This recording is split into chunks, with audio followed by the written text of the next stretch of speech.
Et bien le bonsoir à toutes et à tous, et bienvenue à bord de ce nouvel épisode de votre podcast préféré, parce que pourquoi pas, La Horde Sauvage. C'est Bertrand qui tient le mic ce soir, et je suis entouré par mes éminents mais néanmoins accessibles collaborateurs.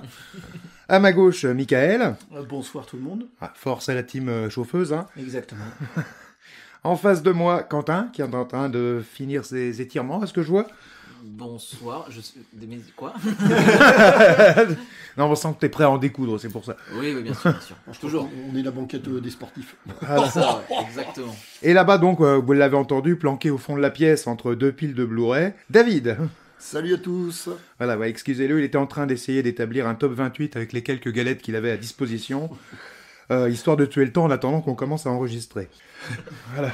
Donc, alors, au titre des informations importantes, voire essentielles, je vous rappelle que ce podcast est disponible sur toutes les bonnes plateformes de balado-diffusion, Spotify, Deezer et tous leurs petits amis, ainsi que sur YouTube, tous les 15 jours, le vendredi. Nous sommes aussi présents sur Facebook et Instagram. Alors voilà, n'hésitez pas à utiliser toutes ces ressources pour liker, commenter, faire juste coucou éventuellement. Voilà, ça nous fera plaisir. David, peut-être un petit point sur les partenaires que nous avons? Oui, alors deux à citer en particulier. Donc les CGR de Châteauroux, cinéma au sein desquels je présente tous les 2 mois un film dans le cadre des plans cultes. 4 films autour d'un thème à chaque fois, un petit peu comme nous finalement. Donc je salue Stéphane Castro et son équipe qui nous font un petit peu de pub sur les visuels, les affiches, etc. de ces événements. Et puis l'autre petit clin d'œil aux camarades Antoine Royer et Martin Vagnoni, avec qui j'anime format respecté tous les 15 jours depuis maintenant 8 ans, oui, c'est 8e année je crois. Émission consacrée au cinéma sur Radio Bellistique. Alors donc, pour recentrer, nous nous retrouvons aujourd'hui pour vous proposer, en 2 émissions, un petit voyage dans le temps. Ceci au travers d'une sélection de 4 films qui auront pour caractéristique commune d'être sortis entre le 1er janvier 1970 et le 31 décembre 1979. Alors, seront donc développés ici par moi-même dans un premier temps Un éléphant, ça trompe énormément de Yves Robert. Nous aurons ensuite Michael. Rocky de John Avildsen. Suivront dans la deuxième partie, le deuxième segment de l'émission, Quentin. La folle escapade de Martin Rosen ou Rosen, je dis toujours Rosen. Et enfin, David terminera cette session avec Guet-apens de Sam Peckinpah. Bien. Alors donc, avant de poursuivre plus avant l'exploration de ces quelques titres, laissez-moi un instant revenir sur le pourquoi du comment, puisque en regardant mes chers camarades, j'ai cru comprendre que l'idée générale du thème proposé n'avait pas coulé de source pour tout le monde. Confirme. Oui, c'est un David, peu... tu confirmes ou tu confirmes pas? Bah non, parce que moi ça m'a jamais posé problème, donc je ne confirme pas. Bon, bah 2 contre Voilà. 2, tout va bien. Voilà, donc alors c'est un peu le problème quand on a une illumination, parfois la partager c'est pas toujours gagné, surtout quand on explique mal. Donc, je vais tâcher de clarifier un peu tout ça brièvement, histoire de fixer les esprits.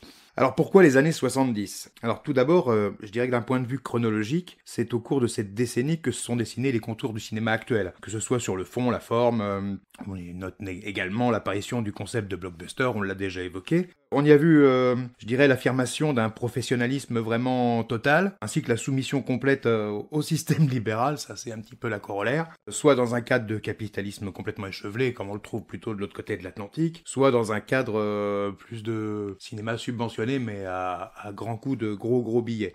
Mais en tout cas, c'est dans cette période-là que c'est vraiment effacé le rôle du producteur roi tel qu'il était mis en avant depuis l'entre-deux-guerres. Je dirais qu'en parallèle, c'est la décennie qui a, à de rares exceptions près, hein, elle a vu s'éteindre la première génération des grandes stars. Voilà, alors notamment hollywoodienne, mais ça c'est parce que c'est celle qui avait le plus d'exposition, mais on a les Chaplin, Harold Lloyd, Mary Pickford, tous ces gens-là ont disparu dans ces années-là. C'est pas Wells aussi? Ah bah non, Wells c'est mort plus Wells tard. a encore tourné dans les années 70. Alors il se faisait plus rare, mais c'est vrai que l'âge d'or hollywoodien, pour rester outre-Atlantique, l'âge d'or hollywoodien, il a déjà quand même... Il s'est bien éteint au cours des années 60 et les années 70 a marqué la fin de quelque chose, c'est sûr. Et puis l'arrivée du nouvel Hollywood, ça c'est un autre débat, hein. Voilà. C'est toi qui vas faire ton historique, mais c'est vrai que ça a été une décennie un petit peu charnière. Voilà. Tu as très bien commencé à l'expliquer. C'est ça. Alors du coup, outre les acteurs qui étaient un petit peu les têtes de gondole du Cinoche, il y a pas mal de grandes figures tutélaires, de réalisateurs, de grands techniciens, de personnes centrales dans le paysage ciné des premières années qui ont disparu. Mais s'il y a tout en voyant aussi l'émergence d'une génération qui est devenue la référence d'aujourd'hui. Alors, ces figures tutélaires d'origine disparaissant, moi, ça m'a toujours fait l'impression que c'était à ce moment-là qu'il y avait une bascule qui s'était opérée. On peut même ramener ça à l'échelle plus franco-française. On y voit par exemple la mise en concurrence de façon plus visible de comédiens issus des grands cursus, des grandes écoles d'art dramatique, des conservatoires et compagnie, avec d'autres issus du café-théâtre notamment, les Devers, Coluche, ces mecs-là, le Splendide... Miu Miu, enfin toutes ces équipes-là ont émergé aussi à ce moment-là. Il y a eu l'affermissement aussi des positions de certains réalisateurs.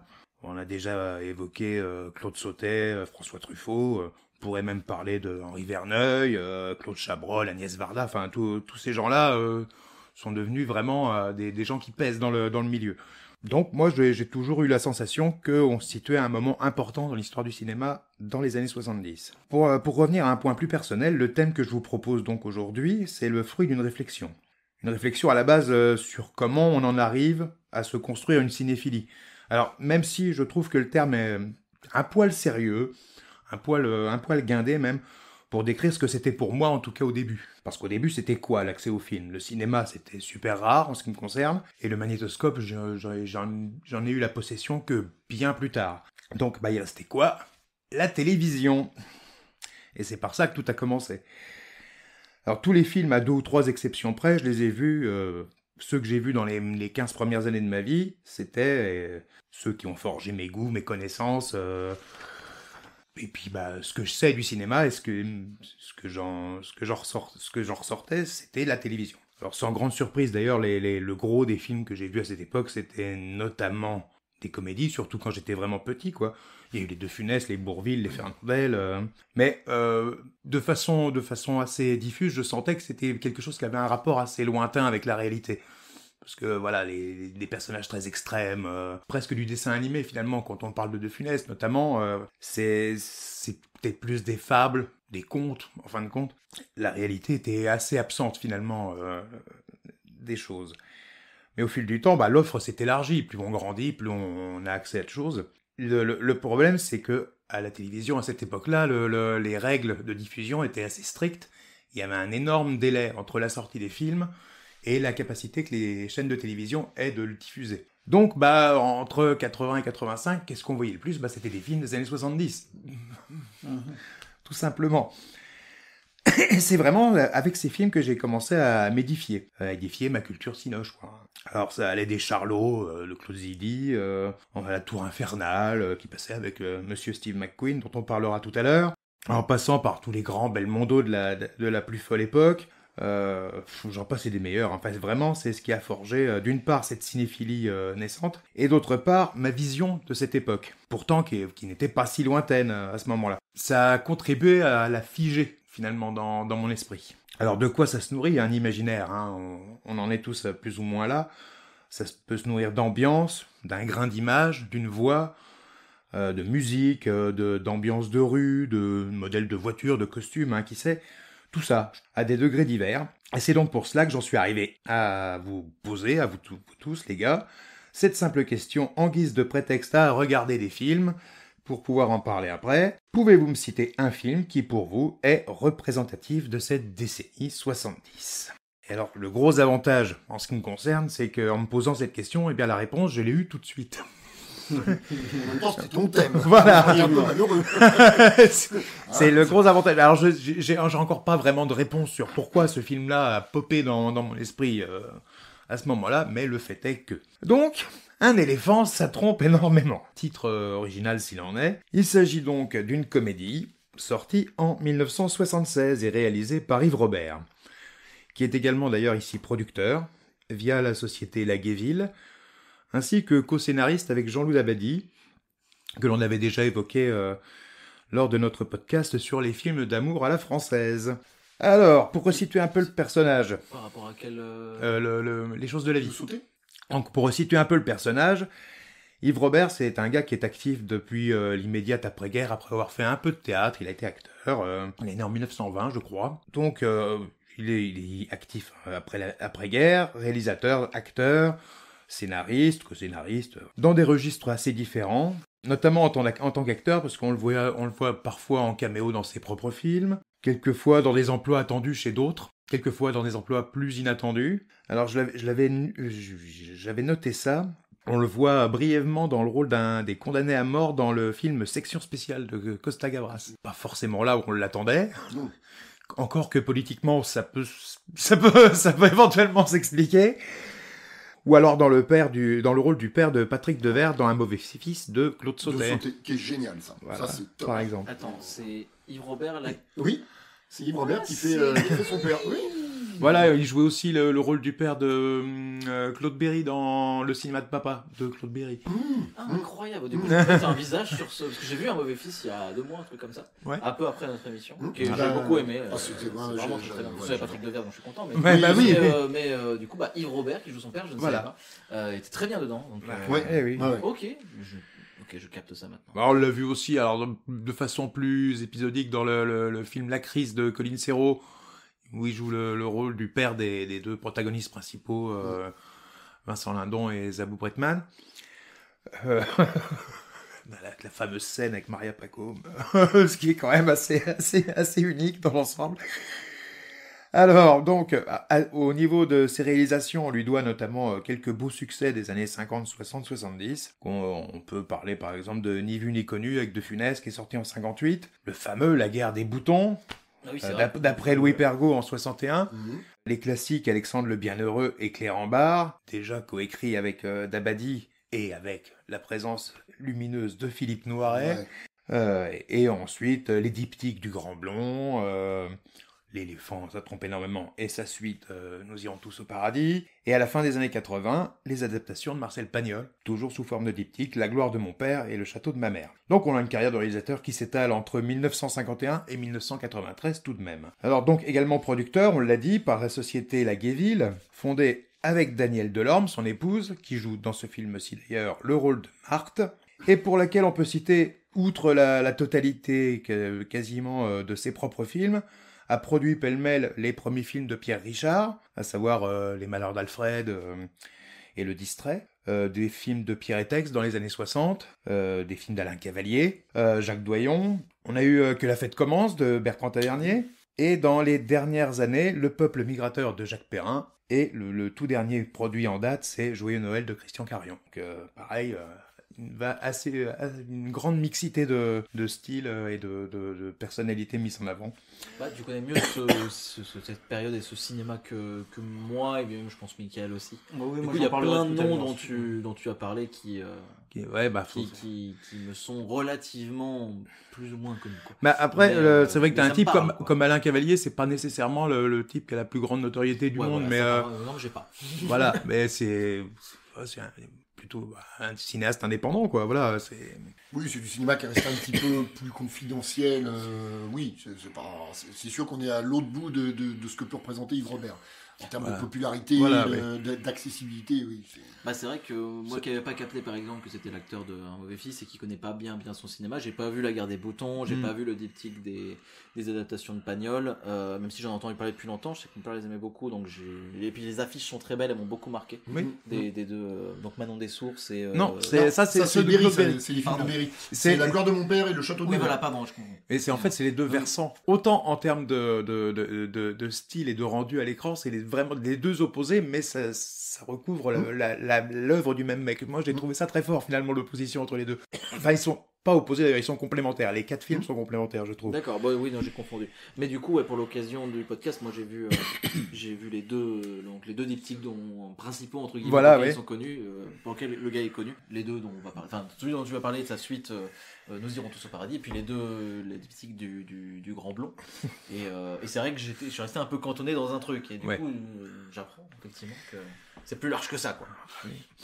Bah, c'est large, oui, parce qu'en 76, quand il sort ce film-là, c'est un mec qui est installé, quoi, Yves Robert. D'ailleurs, j'ai appris en faisant quelques recherches que c'était un des types qui avait favorisé la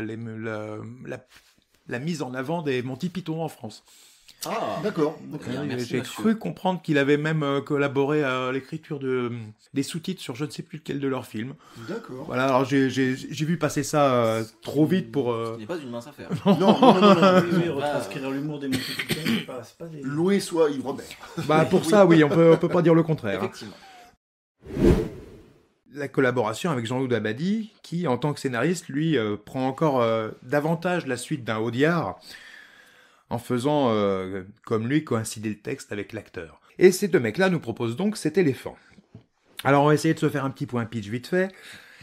Nous suivons donc ici les pérégrinations d'Étienne Dorset, interprété par Jean Rochefort, un quadragénaire un peu coincé, menant une vie montée sur des rails, un boulot dans un ministère où il occupe un vague poste de chef de service un peu abscon, qui est marié à Marthe, interprétée par Daniel Delorme, je le disais, et père de 2 adolescentes. Une vie décrite a priori comme assez plan-plan, où la seule respiration semble être de se retrouver avec ses amis Daniel, Claude Brasseur, Bouli, interprété par Victor Lanoux, et Simon, interprété par Guy Bedos, pour jouer au tennis.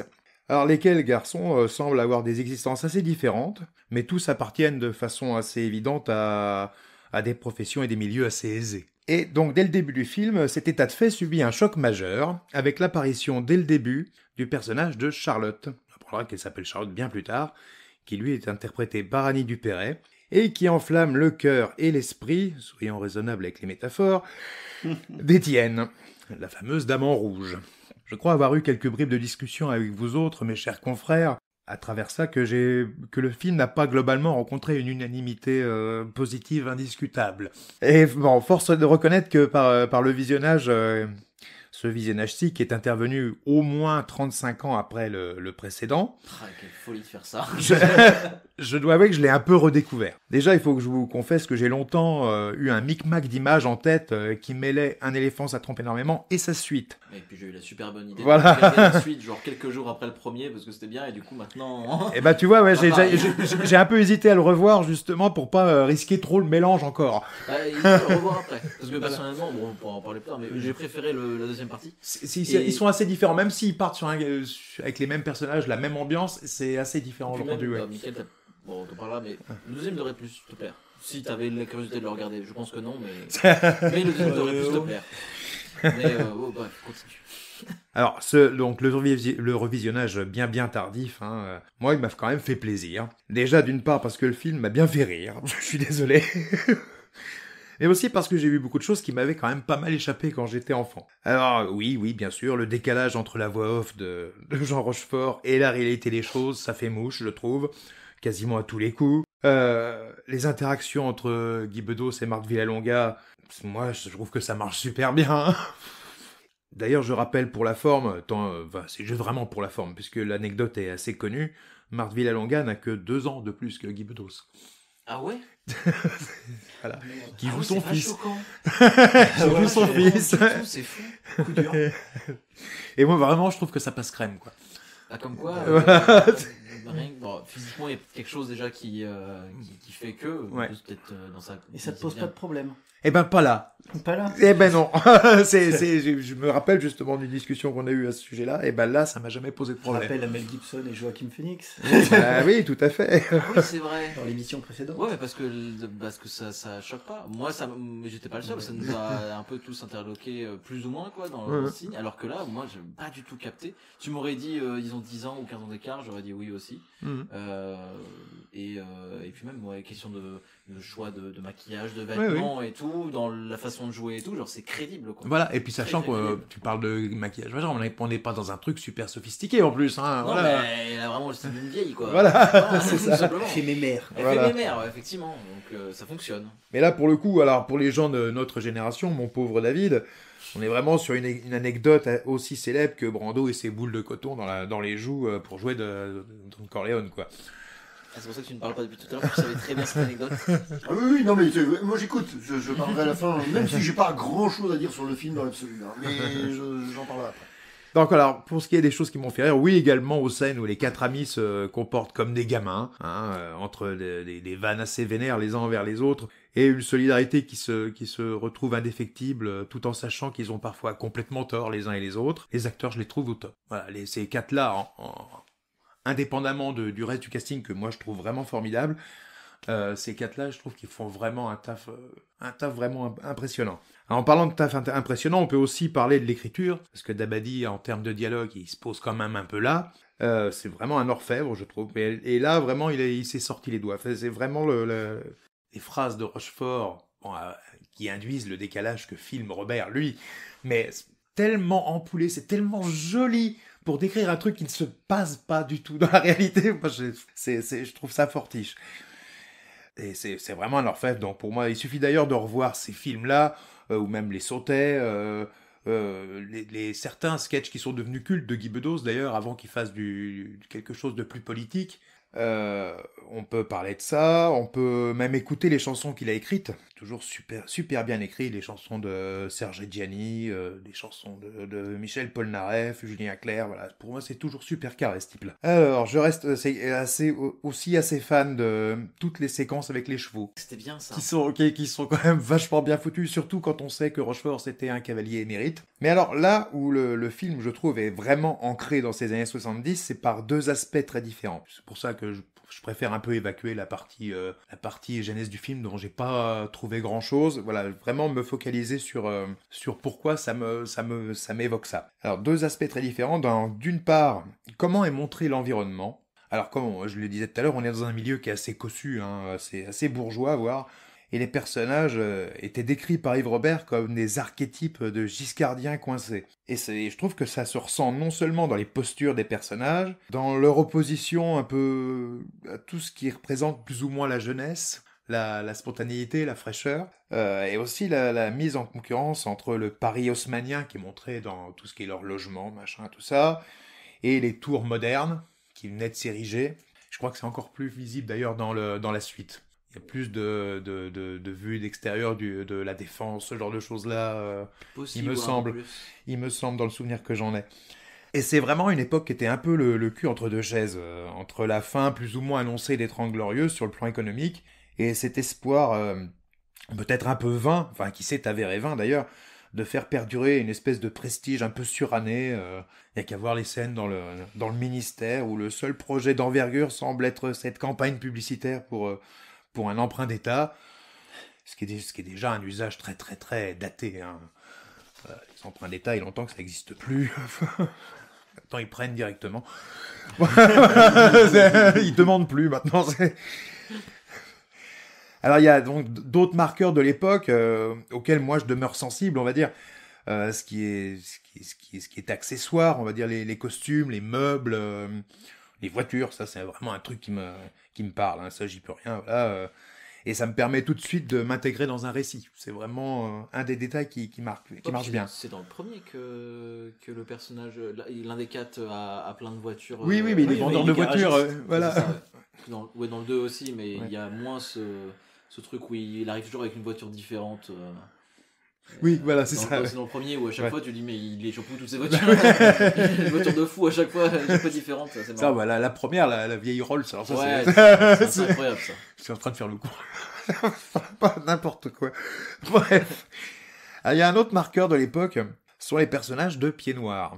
Alors, pour rappel, les rapatriés d'Algérie après la guerre, souvent il y avait beaucoup de représentants de la communauté juive séfarade, avec des manières très arabisantes, des usages pris là-bas, quoi, en fait. Et là, c'est vraiment Guy Bedos et Marc Villalonga ils sont vraiment des prototypes de ce truc-là. Puis il y a l'accent, hein, voilà. Mais là où ça pourrait être de la caricature, ça l'a souvent été à l'époque dans plein de productions, plein de spectacles, bah là je trouve que pas tant que ça. Enfin, là où moi ça me pose un peu plus problème. Ouais, mais on en a connu. On en a connu, on sait que c'est pas si loin de la réalité. Mais bien sûr, mais c'est moi j'avoue que les scènes Villalonga, qui était connu pour sa gouaille, voilà, et Bedos d'ailleurs pareil, les échanges entre les deux, moi sont assez pénibles. Parce que, alors c'est très largement subjectif. Oui, tout à fait, oui. Voilà. Mais moi, j'avoue que c'est vraiment pas ce que je retiens de plus positif du film. Ça a été assez pénible ces moments-là. Il l'utilise un peu mieux dans le second, je trouve. D'accord. Alors que je l'ai jamais vu moi le second. Hein. J'épiloguerai pas dessus. Je ne l'ai pas vu. Ça s'amuse un peu plus de ce genre de situation, un peu différemment. Le dialogue est plaisant ou non. Voilà, moi ça va, ça m'amuse. Mais surtout la situation dans laquelle ça se déroule et tout rend l'ensemble une plus-value qui est voilà. Mais- Dans un hôpital par exemple. Sur le cours de tennis, ça c'est assez pénible. Hein. Moi, la scène sur le cours de tennis, quand elle vient le voir, qu'elle vient le pourrir devant ses copains, là, Marc Villalonga, moi cette scène-là, elle est assez pénible. Il y a des Franchement, excès, c'est vrai, mais le fait est que c'est un truc qui est pour... Enfin, moi je voyais ça vraiment dans le marqueur de l'époque, Oui, non, puisque mais là-dessus, c'est un truc te avec, rejoins. Ouais. avec finalement la disparition d'une génération complète quasiment aussi des gens qui ont vécu ça. On n'a plus ça, ça fait partie intégrante de la société actuelle et puis ça n'existe plus en tant que tel vraiment différencié du reste, quoi. Et donc le deuxième aspect important que je voulais signaler, que moi je trouve ancre dans les années 70, c'est le fait d'aborder assez frontalement des notions qui sont plus sérieuses au milieu d'un contexte jovial. Parce que oui, on est dans un vaudeville quand même, faut pas l'oublier. Et c'est ce qui explique la relative légèreté du ton, voire la désinvolture même carrément dans certaines scènes. Marie-Ange est partie, bah ouais, mais tu t'attendais à quoi? Voilà, c'est... à un moment donné, réfléchis. C'est vraiment l'image que j'en ai. Alors, je trouve que c'est appuyé par l'aveuglement quand même consternant du personnage d'Étienne concernant ce qui n'est quand même rien d'autre qu'une pulsion, hein, mais qu'il cherche à tout prix à enrober d'une vertu, voire d'une noblesse, que je trouve finalement assez malsaine. Oui. Voilà. Mais qui lui sert quand même de justification pour tout. Et là, finalement, on est dans du très classique, on est dans du vaudeville, il n'y a pas de problème. Et je trouve vraiment que l'ensemble est cohérent et bien vu, en fait. Parce que chaque personnage a droit à un bon retour de manivelle, en fait. C'est là où finalement il y a une justice. Étienne qui est coincé sur son balcon, alors qu'on voit au début et à la fin, en peignoir, sur le balcon, réalisant finalement que le personnage de Charlotte, alias Simone, ou le contraire, était finalement largement aussi malhonnête que lui, dans ses intentions. Bouli, donc Victor Lanoux, et sa femme qui n'en finit plus de partir. Simon, lui, qui était le personnage de vaudeville type, c'est-à-dire l'amant dans le placard, qui finalement se prend un retour de bâton lui aussi. Et Daniel, lui aussi d'ailleurs, se fait grossièrement démasquer par son compagnon dans une scène de rupture très sèche et très brutale, j'ai trouvé. Oui. Ça, j'avais oublié à quel point c'était... Ouais, c'est la scène, le coup de trick. où ils sont autour d'une table Voilà. dehors, là, oui. Et le type qui arrive, le type arrive, avec il lui pose sa valise et lui disant Il pauvre lui- conne. Il lui jette sa gourmette. Ou je sais Voilà, pas. la gourmette du jeune homme, gamin, ouais. Vraiment, ça m'a un peu coupé la chic. Je savais qu'il y avait ça, mais je me rappelais plus comment. Et d'ailleurs, je trouve que en plus de révéler sa vraie nature auprès du public et de ses trois potes, moi je trouve que ça apporte quand même une belle plus-value au film, ce genre de choses. C'est ce qu'il ancre dans cette époque où on essayait parfois d'illustrer certains progrès sociétaux qui se passaient en force. On a par exemple la loi sur l'IVG, ce genre de choses-là, c'est des choses qui allaient pas de soi et qui étaient même à contre-courant, mais qui sont passées quand même. Et c'était un truc qui était dans l'air, dans les réflexions des gens qui voulaient bien se donner la peine de réfléchir. C'est que ça avançait par petites touches comme ça, peut-être pas toujours de façon très concertée ni très pertinente, mais on essayait d'avancer. Ça, c'était un marqueur de l'époque, je trouve aussi. Voilà, c'est peut-être des choses qui ont évolué aussi. J'étais pas là à l'époque, mais, Non, mais ça me semble assez cohérent ce que tu racontes. Voilà. Ici, alors je trouve d'ailleurs ça méritoire venant de personnes de cette génération-là et vivant dans un univers quand même assez rigide de ce point de vue. L'homosexualité de Daniel qui est évoquée ici comme un truc normal. Alors qui surprend ses amis, certes, il y a pas à y revenir, mais qui place le personnage d'ailleurs un peu en porte-à-faux, mais seulement brièvement, parce que c'est pas montré de façon caricaturale, ni même cynique ou encore timidement, parce que c'est dit. C'est simplement juste. C'est une péripétie parmi d'autres, mais c'est juste. Les autres prennent acte. Et puis l'histoire continue, quoi. Là, c'est un des trucs que j'aime dans ce film, par exemple. Alors ça, là, je te rejoins. Voilà. Ça, c'est assez bien vu, c'est assez fin. Ouais. Je suis très, très en accord avec toi là-dessus. Et le fait d'ancrer ça dans un milieu bourgeois, comme tu disais, En plus. rend la Ouais. chose encore Et- plus et quand savoureuse, j'ai envie de Et dire. quand tu prends aussi l'image que pouvait véhiculer un mec comme Brasseur à l'époque, Oui, ça coulait pas de source. qui était plutôt un mec viril, qui était Voilà. il avait une voix un peu imposante, il avait, Voilà. il Alors, avait une tronche. Ouais, il joue Brasseur. le caïd dans le film en plus. Mais oui, Voilà, c'est c'est ça. le Et caïd, c'est c'est lui d'autant qui a plus malin. l'initiative de toutes les conneries. C'est Voilà. ça. Oui, c'est ça. Donc voilà, c'est vraiment un truc que j'ai aimé moi dans ce film. C'est l'émotion est pas absente. Voilà, C'est ça vrai. peut- Non, ça non, peut- non, voilà. c'est Ça, vrai. ça pourrait n'être qu'une farce, et en fait, ça n'est pas que ça. On peut par exemple, malgré l'insistance bizarre du personnage de Lucien vis-à-vis de Marthe, je vous laisserai voir le film, je vais pas vous spoiler ça quand même. On peut y voir quand même une espèce de sincérité malgré tout. Oui. Même si c'est de l'insistance un peu lourdingue, on peut y voir une sincérité. On peut s'imaginer que Étienne a bien compris la leçon qui lui est infligée, même s'il continue à se fantasmer autre qu'il n'est. On peut même, finalement, si on va par là, croire que l'amour en tant que notion rédemptrice a encore sa place dans ce monde-là, avec le mariage de la mère de Simon Mouchy. J'aime beaucoup d'ailleurs la réplique Simon marie sa mère. Toujours la voix de Rochefort. La voix de Rochefort, c'est quand même quelque chose, quoi. Ah oui, oui. Pas question de ça. Et puis bon, et puis, il faut quand même en parler.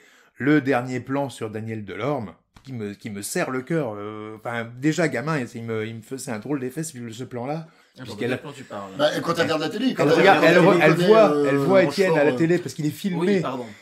Dans une sublime donc Marthe. contre-plongée plongée Oui. sur son balcon. Désolé, j'avais plus Daniel Delorme, Marthe. Voilà, Marthe. voilà. Rochefort quand tu regardais la télé. Oui. Et ce regard, c'est bouleversant, quoi, ça a été. Alors oui, c'est une trahison, c'est avéré. Oui, elle est dévastée. Mais le fait de voir son mari se ridiculiser à ce point, on peut pas imaginer pire, quand même. Effectivement. Ça la pousse à rire malgré tout. Mais c'est vraiment saisissant, quoi. Mais alors les larmes et le rire en même temps. Alors voilà. Donc dans cet aller-retour incessant entre volonté de changement et ancrage dans une espèce d'ordre établi, modernité et habitude, le nouveau, l'ancien. Voilà, je trouve que ce film est très représentatif de l'ambiance générale qu'il pouvait y avoir à l'époque. Alors c'est perfectible, hein, bien sûr. Tout n'est pas creusé à fond. Sûrement que ce n'était pas... D'ailleurs, tout n'était pas forcément délibéré dans le rendu qui moi, m'apparaît en 2025. Je le redis, c'est quand même un vaudeville. Hein, c'est une fiction. Et le fait que toute cette équipe ait réussi à glisser quelques pics envers la société de l'époque, parce qu'il y en a, moi je trouve ça assez rafraîchissant quand même. Voilà. Pour finir, alors quelques petits éléments factuels quand même. Le film a plutôt bien marché, autour de 3 millions d'entrées à l'époque. Hein. Alors l'exploitation a été assez longue, je crois que ça avait duré quasiment 1 an, et a donné lieu donc à une suite qu'on a évoquée, Nous irons tous au paradis, avec la même équipe, qui est sortie fin 1977, ainsi qu'un remake réalisé en 1984 par Gene Wilder. D'accord. Qui a tout du remake plan par plan. Si j'ai eu l'occasion de voir quelques trucs, oui, c'est... Donc, au vu du nom de Gene Wilder, j'imagine que c'est un américain. Voilà, c'est Oui, le oui, remake ouais. américain, Le remake voilà, américain. qui s'appelle La fille en rouge. Voilà, bon, ça, j'ai à peu près fait le tour de ce que je voulais en dire. Voilà, moi, j'ai bien aimé ce film, c'était cool, c'était sympa. À vous, les gars, dites-moi tout. Alors, qui c'est qui commence? Alors moi, vas-y, pour commence, Mickaël, pour être très honnête, j'ai pas aimé le film. Oui, tu as parlé tu l'as trouvé malaisant. Et très malaisant. J'ai eu envie de. En fait, ma tête, plus le film avançait, plus ma tête rentrait dans mes épaules. Petit à petit, on aurait dit une tortue. Mais je sais pas, ce film me rend ultra mal à l'aise. J'avoue, et j'ai pas peur de le dire, je ne connais pas le contexte des années 70. C'est pas quelque chose qui me touche du coup, et c'est pas quelque chose auquel j'ai pensé. Les dialogues m'ont pas fait rire. Moi, ce qui m'a fait rire, par contre, chapeau bas, c'est la mise en scène. Ouais. La mise en scène, je la trouve très forte, machin. Bon, il y a ce fameux gag de c'est Brasseur qui fait l'aveugle. Oui. Dans le resto, là, ça c'est assez drôle. Ça. Ce côté où c'est bande de potes et C'est donc sale gosse, Bouli c'est des sales gosses. est triste, mais pour le faire rire, on va foutre le boxon dans un restaurant. Un restaurant chic. Tant qu'à faire. Voilà, donc voilà. Mais mis à part ça, moi, les personnages me semblent absolument aucunement sympathiques, sauf le personnage de Marthe, encore une fois. Eh ben oui. C'est quand même un peu le but, je pense. Ouais, mais pour moi, d'un point de vue personnel, c'est assez important d'avoir de l'affect pour les personnages, et là, je n'en ai point. Et je reviens à la mise en scène, très très fort, que ça soit dans l'humour ou dans l'avancée de Rochefort dans ses sentiments pour Charlotte. Ouais. Il y a une scène que je pense justement où il en est omnubilé, et en fait, on voit des affiches derrière lui placardées, mais partout. Genre, ça n'a aucun sens de placarder la même affiche comme ça dans la rue, mais ils l'ont fait, et en fait, c'est à ce moment-là qu'on se rend compte que Ah oui, il est obnubilé, il la voit partout, mais parce que elle est là partout, mais je pense que c'est un côté un petit peu inconscient aussi, réel, Ouais, tout à fait, irréel, pensé. Donc là-dessus, c'est très fort, je trouve. Mais après, enfin, moi, je n'ai aucune sympathie pour tous ces personnages et ça m'a mis. J'étais pas bien. J'étais pas bien dans ce film et les problèmes de comment. D'adultère, ça m'a jamais très transcendé au cinéma. Et puis ailleurs, d'ailleurs. Ouais, bah, bien évidemment. Faut dire que ça n'a rien de transcendant. Oui, non, mais on avait déjà soulevé cette problématique-là avec on le en film avait déjà de parlé. Truffaut. Oui, voilà, donc c'est pour ça que je vais Qui pas est, non plus. à mon avis, bien plus malaisant que celui-ci. Mais en fait, ça a ce côté aussi. On peut les mettre en parallèle. Enfin, ces deux personnages, en parallèle, parce que Oui, tout à fait, oui. ils savent que ça va merder et ils y vont quand même la tête la première. Rochefort, il y va la tête la Oui, première. mais le truc de. Lui peut évoquer le fait que ça va merder, je- mais là où le personnage de la peau douce ne. Ouais. Mais je vais la rejoindre à Londres parce qu'elle m'a dit de la rejoindre à Londres et qu'il se retrouve en Belgique, là où il a dit à sa femme qu'il irait. Parce qu'il pouvait pas atterrir en Angleterre. Voilà. Ça, ok, ça c'est marrant. Bon, mis à part y réfléchir, bon, quand on y réfléchit un petit peu, c'est un petit peu drôle, mais Oui, quand même. Quand même, ouais. mais ouais, je sais pas. Moi, il m'a laissé un peu, un peu sur ma faim. Eh ben, aussi, écoute, je te présente toutes mes excuses d'avoir choisi. Ah mais t'as pas à t'excuser parce que d'avoir choisi justement, ton film. Faut pas c'est tu peux pas Non, mais taper à chaque fois. le fait d'avoir eu des retours c'est assez mitigés de votre part m'a quand même fait m'interroger. J'aurais peut-être pu trouver autre chose, voilà. Si l'un de nous avait la science infuse, ce serait. Hein. Mais tout à fait. C'est justement de confronter des avis différents qui fait aussi celle des discussions. Sortir de ta zone de confort. Exactement. Et ben là, Être curieux.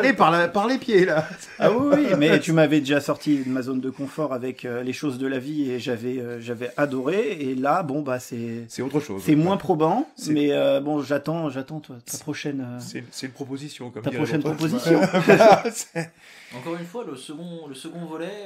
Mais pourrait plus c'est là m'intéresser. en vous entendant en parler. Alors t'as dit qu'il n'y avait pas forcément de rapport entre les En deux fait, films, mais peut-être que c'est plus intéressant de le voir en ayant ces deux films en tête plutôt que un tout seul.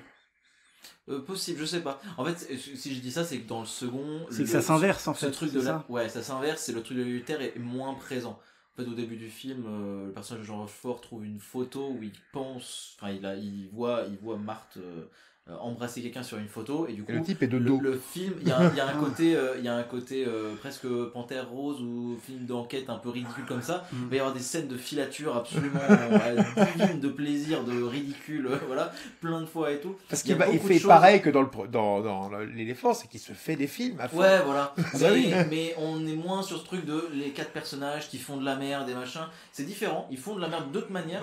mais il y a le truc d'adultère qui t'a beaucoup dérangé dans le premier film est carrément beaucoup Non, moins il y présent. a aussi un truc qui m'a dérangé. Je sais que David, lui, c'est plutôt le personnage qui crie à fond là. Comment il s'appelle Bedos. Bedos, voilà. Oui, enfin, ça m'a pas pour Bedos. le film. Moi, non plus, j'ai mais- juste eu envie de me tirer une balle à chaque fois que l'étudiant il arrivait. Pour draguer Marc. Ah, mais j'ai dit, bon, mais oui, on en a qu'est-ce que parlé. c'est que ce personnage? C'est Christophe débile. Bourseiller, oui. Ça n'a aucun particulier. sens. Lucien, oui, bah c'est. Et il est dans le deuxième aussi, Lucien. Oui, il est dans le deuxième aussi. Ah, pitié. Et là, c'est l'un des seuls liens qu'il y a avec le premier. Il parle de ça dans le premier. Il est passé Et, quelque chose de bon Lucien. dans Ah ce oui, et volet. puis il prend Ah cher ouais. en plus. Il prend bien cher. Oui. Bah, tant mieux. Je reviens à un détail que tu as mentionné, Quentin, parce que je trouve Oui. que c'est assez intéressant. Tu as parlé de la Panthère Rose, un clin d'œil à la Panthère Rose, avec le deuxième film en l'occurrence. Mhm. Signalons quand même une petite parenté esthétique entre Jean Rochefort et Peter Sellers dans les Panthères Roses. Le trench. La moustache. Et ton imperméable. l'imperméable. Bah, mon imperméable. Mon imperméable. Ah oui. Il arrive de sous la C'est- flotte avec son imperméable. C'est sur quand le même bras. drôle. C'est marrant que tu en aies parlé parce que je trouve qu'il y a quand même un petit lien. Alors à quel point c'est conscient de la part de Yves Robert, je ne sais pas, mais ou de Rochefort lui-même, mais en sachant Mais que ça- la Panthère ça- Rose c'est ouvertement humoristique. Oui. Le personnage de Clouseau, c'est quand même Mais rigolo. cette scène, oui, après la flotte, la pluie, il rentre chez lui avec son imperméable Oui. sur le bras, ça pourrait être du Clouseau. Complètement. Ce qui m'amène d'ailleurs à un des deux, trois petits trucs que je voulais mentionner, parce que je l'ai dit, hein, j'ai pas grand chose à dire sur le film. L'imperméable, c'est sujet à un gag également, la bouche d'aération dans Oui. le parking. Oui. Donc il fait en plus un petit clin d'œil précédemment à Marilyn Monroe dans 7 ans de réflexion avec Annie Dupéret, Oui. puis qui donne l'occasion de donner une scène un petit peu humoristique avec Rochefort qui Ouais. passe lui aussi au-dessus et ça lui Avec donne son French, ça lui son montre French son fermé, oui. imperméable, c'est assez drôle. Voilà. Je dirais juste 2 autres petits trucs. Un truc perso qui va strictement rien apporter au débat. C'est qu'Annie Dupéret, je l'ai rencontrée à plusieurs reprises dans le cadre de salons, puisque Annie Dupéret est auteur, Oui, autrice, hein, tout à comme on fait, veut. oui. Attends, et c'est- j'ai plus tous les noms. Moi, c'est qui Annie Dupéret, bah, c'est Charlotte, l'amour ok. fantasmé de, Ok. enfin, jusqu'à un certain point, Mhm. de Rochefort. Voilà. Ok. Et c'est quelqu'un de très sympa. Annie Bah oui, Dupéret, tout à fait, oui. quelqu'un de très gentil, très accessible. Voilà. Ça, c'est pour la petite histoire. Et puis, alors, l'autre truc que je voulais dire, mais ça rejoint en grande partie ton discours, Bertrand. Et du coup, c'est pour ça que je suis complètement d'accord avec toi. C'est que je trouve que le film a vieilli. Alors, dans son esthétique, pas forcément, mais dans son traitement des choses. Et en même temps, c'est assez logique, puisque tu nous as démontré pendant un bon moment, argument à l'appui, que le film était vraiment ancré dans une époque. Oui. C'est une transposition, c'est une photographie d'une partie de la société française des années 70. Mhm. Il y a donc quand même maintenant 50 ans. Et finalement, que le film ait vieilli, c'est peut-être aussi un signe qu'il était bien ancré dans son époque Tout à et qu'il fait, oui. faisait probablement bien son taf à ce niveau-là. Oui. Donc finalement, alors, je lui fais un reproche qui n'en est pas réellement un, parce que c'est vraiment représentatif de cette Mais époque-là. Alors, même si on était gamin, nous, fin des années 70, Mais enfin, même, tout petit. même Francis Voilà. Weber, 20 ans après, disait déjà que les films d'Yves Robert, auxquels il avait contribué lui-même, Ouais. notamment pour Le Grand Blond, ça avait vieilli. Ben oui. Et c'était il y a 20, 25, 30 ans qu'il disait ça. Mm. Donc bon, Voilà, il n'y a pas vraiment de surprise non plus à ce niveau-là. Ah non, c'est sûr. Voilà, moi, c'est pas un film. Alors, je serais pas aussi peut-être violent que Mika. Enfin, Je suis pas si violent que ça. Ah, mais ça va. j'allais rectifier. Le nom d'un chien, je peux pas régner. Je ne serais pas aussi Tranché que toi, mais c'est pas un film qui me transporte. Honnêtement, Non. moi je l'avais vu une première fois, enfin revu une première fois, parce que j'avais dû le voir très tôt, hein, comme toi, je ne gardais pas de souvenir. Je l'ai revu il y a peut-être 1 an et demi, 2 ans, peu importe, hein, avec mon père. Je l'ai revu là tout seul pour l'occasion du podcast. J'avoue que ouais, c'est pas un film. Je suis assez sensible à beaucoup de films des années 70, y compris français. Il y en a beaucoup qui me font marrer. J'aime beaucoup le cinéma de sauter. Il y a beaucoup de choses qui me plaisent dans le cinéma des années 70. J'avoue que précisément ce film-là d'Yves Robert ne me fait qu'assez peu rire, me procure pas beaucoup de sensations. Waouh, c'est chouette. Ah, c'est sympa. Ah, c'est cool. Ah, je passe un bon moment. Voilà, c'est un film qui m'indiffère pas mal. Voilà. Sans avoir aucune radicalité, dire c'est mauvais, ça vieillit, ça machin. Non, ce serait débile, mais c'est pas un film qui me parle énormément. Voilà, c'est... Donc je Donc, renouvelle si j'ai mes excuses. l'occasion- Mais arrête. Il n'y a aucune excuse à formuler. Tu as pris ce film-là, tu as justifié pourquoi, et je trouve que tu es complètement cohérent dans ton choix. Il n'y a aucun problème. Voilà, moi c'est juste qu'effectivement, c'est pas un film. Voilà, c'est pas un film après lequel je courrais. C'est pas un film que je conseillerais. C'est pas. Voilà, en discuter avec les copains, oui. Voilà, j'ai pas grand chose de plus. L'occasion faisait le larron aussi. Mais bien il y sûr, avait bien vraiment tout un tas de. Mais c'est choses très qui- bien que tu l'aies choisi. C'est parfait. Bon, Et Quentin, puis ça te correspond. Voilà. Quentin, tu vas peut-être me sauver là. Oui, un petit peu. Mais toi et Mickaël, t'avais envie de Non, dire mais quelque chose pour être moins violent, hein, cher David. Moins tranché. Voilà. Moi, il y a une scène qui m'a beaucoup touché. C'est celle de Rochefort qui va voir Brasseur dans son appartement après qu'il se soit après. fait larguer par son mec. On sent toute la détresse de Brasseur quand il On voit arrive la dans détresse cette- de Brasseur, ouais. Et on d'une sent- part de cette fait lourder, je pense, d'une part, C'est ça. pour cette raison-là, et en plus de se dire que peut-être ses potes vont lui tourner le dos. Voilà, Ça, c'est- et en fait, voir Rochefort qui arrive, mais qui est décontenancé par l'information qui vient qui doit filtrer.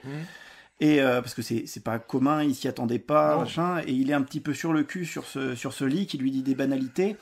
Mais au final, Brasseur dit tu vas peut-être boire un coup. Et au final, le plus important, c'est quand même que c'est des copains, et c'est des copains qui se soutiennent, que ce soit avec Bouli qui se fait lourder, Voilà. et ils savent très bien qu'ils le méritent, mais ils lui Mais disent oui. jamais. Et ils sont toujours là pour l'aider. La preuve, Brasseur va péter, va faire l'aveugle, et péter la moitié du restaurant pour lui. Ok, ces personnages ne me sont pas sympathiques, mais le côté Friends, Oui, le C'est un côté. film de potes, hein. le c'est un côté film de copain potes. et Le côté faire tout camaraderie, et faire tout pour ses copains, et même quand on ne comprend pas, on est là pour eux, et C'est touchant. Mais moi, ça illustre vraiment une pensée que j'aime bien. Un ami, c'est quelqu'un qui vous connaît très bien, mais qui vous aime quand même. Oui, Oui, voilà. oui, J'aime beaucoup cette phrase-là. phrase-là, elle est Et bien. je trouve que ça trouve une belle illustration avec ce Ouais, film-là. c'est ça. Qui fonctionne dans notre collectif. Aussi. C'est vrai, c'est vrai. Voilà. Et bah du coup pour ma part, alors des 4 films qu'on va présenter aujourd'hui, je dirais que c'est celui qui m'a le moins transcendé. Ah, t'as fait un top. Tu l'as mis en 4e. Ouais. Nous sommes des gens qui avons la manie des tops, Oui bah écoute, hein, comme voilà. beaucoup de gens qui aiment les films. C'est vrai. Non, le tien étant dans le top haut, donc. Tant mieux. Oui, je parle à Mickaël. Non, mais j'ai quand même bien aimé. Alors en fait, j'ai regardé en amont le Grand Blond 1 et 2. Le deuxième est plutôt raté d'ailleurs. Oui, Le premier, plutôt, oui. Mais j'ai vraiment beaucoup aimé le premier. Et ouais, j'aime bien ce qu'il y a. Du coup, j'ai dit que j'avais préféré le second volet de ce dont on parle. Là, Oui, cette ce bande de type. 4 cette bande de 4 potes. Et ouais, donc il y a ce côté camaraderie que j'aime beaucoup. Et même de manière générale, dans ces 4 films-là, bon, moins présent du coup dans le deuxième Grand Blond, dans le retour du Grand Blond, comme on l'appelle, il y a ce côté un peu, je sais pas si je pourrais dire un peu magique, mais conte un peu qui peut se mettre un peu dedans, où parfois tu vas avoir des passages un peu pas magiques, mais un peu ou qui sortent un peu du réel que j'aime bien, comme à la fin du premier film dont on parle, là, dont un éléphant sans trompette. Voilà, oui. Où cette scène finale où il saute, Oui. où il saute du balcon et où t'as le générique. Et toujours c'est cette infini. musique, la Voilà. musique de... Ah merde, comment il s'appelle? J'ai même pas noté son nom. Mais il est connu. Ah bah, Le compositeur, bordel. Ah mais qu'a-t-il fait d'autre? Ah bah non, mais... Bon, bah attends, vas-y, Cherche et cherche. Quentin va parler. Ah bah, si j'arrive pas à retrouver celui-là, alors là, je me pends. Bah, il y a Delru, Oh il y a non. Le Grand, il y a... Mais bref, bon, il y a ça que j'aime beaucoup. Dans le second, il y a un peu ça aussi, où il y a ce côté un peu magique, c'est pas forcément le bon mot, j'arrive pas à trouver le bon mot, mais il y a une espèce d'atmosphère, une ambiance que j'aime bien. Et dans le Grand Blond, il y a ça aussi. Alors, Vladimir Cosma. Ah, c'est Bonsoir. Cosma. Ah oui, quand même. Oui, Vladimir Ah. Cosma, bien sûr. le catcheur, bien sûr, possible. Mickaël. Non, pas Vladimir Kozlov. Putain de merde. Là, qui plaira à quelques. Génération Catch Attack. Non, mais la musique est chouette en plus, donc... Oui, Non, oui, c'est vrai, oui, c'est vrai. j'ai réussi à l'avoir avec ma blague. Il est mort, ça y est. Putain, merde. Voilà. Non mais moi j'aime bien. Alors c'est pas celui que j'ai préféré donc je disais, mais c'est vrai que je me retrouve dans une position un peu étrange vu que j'ai vu ces 4 films. Bon, je le répète, le Grand Blond 2 est raté, le retour là. Mais les deux autres, donc la suite et tout, et le premier Grand Blond, il y a vraiment un truc il y a ce côté humoristique que j'aime bien. Le film m'a pas fait forcément pouffer de rire beaucoup, mais c'est arrivé que ça me fasse bien rire. Des fois ça marche moins, mais j'aime bien quand même ce qui se dégage de l'ambiance et tout. Et les décors, ce côté dans le Grand Blond, il y a un côté presque espionnage qui est un peu. Ah bah oui, qui mais est c'est complètement ça, oui. voilà, et il y a un peu ça aussi dans celui-là, mais moins. Mais il y a un truc que j'aime bien, cette atmosphère, cette camaraderie. Il y a une espèce de franche sincérité que j'aime bien, qui se dégage un peu de ça. Oui, bah oui. Et ouais, non, du coup, j'aime bien. Tu smatches comme une patate. Connard. Le type, il y a un gamin de 4 ans, il lui dit connard.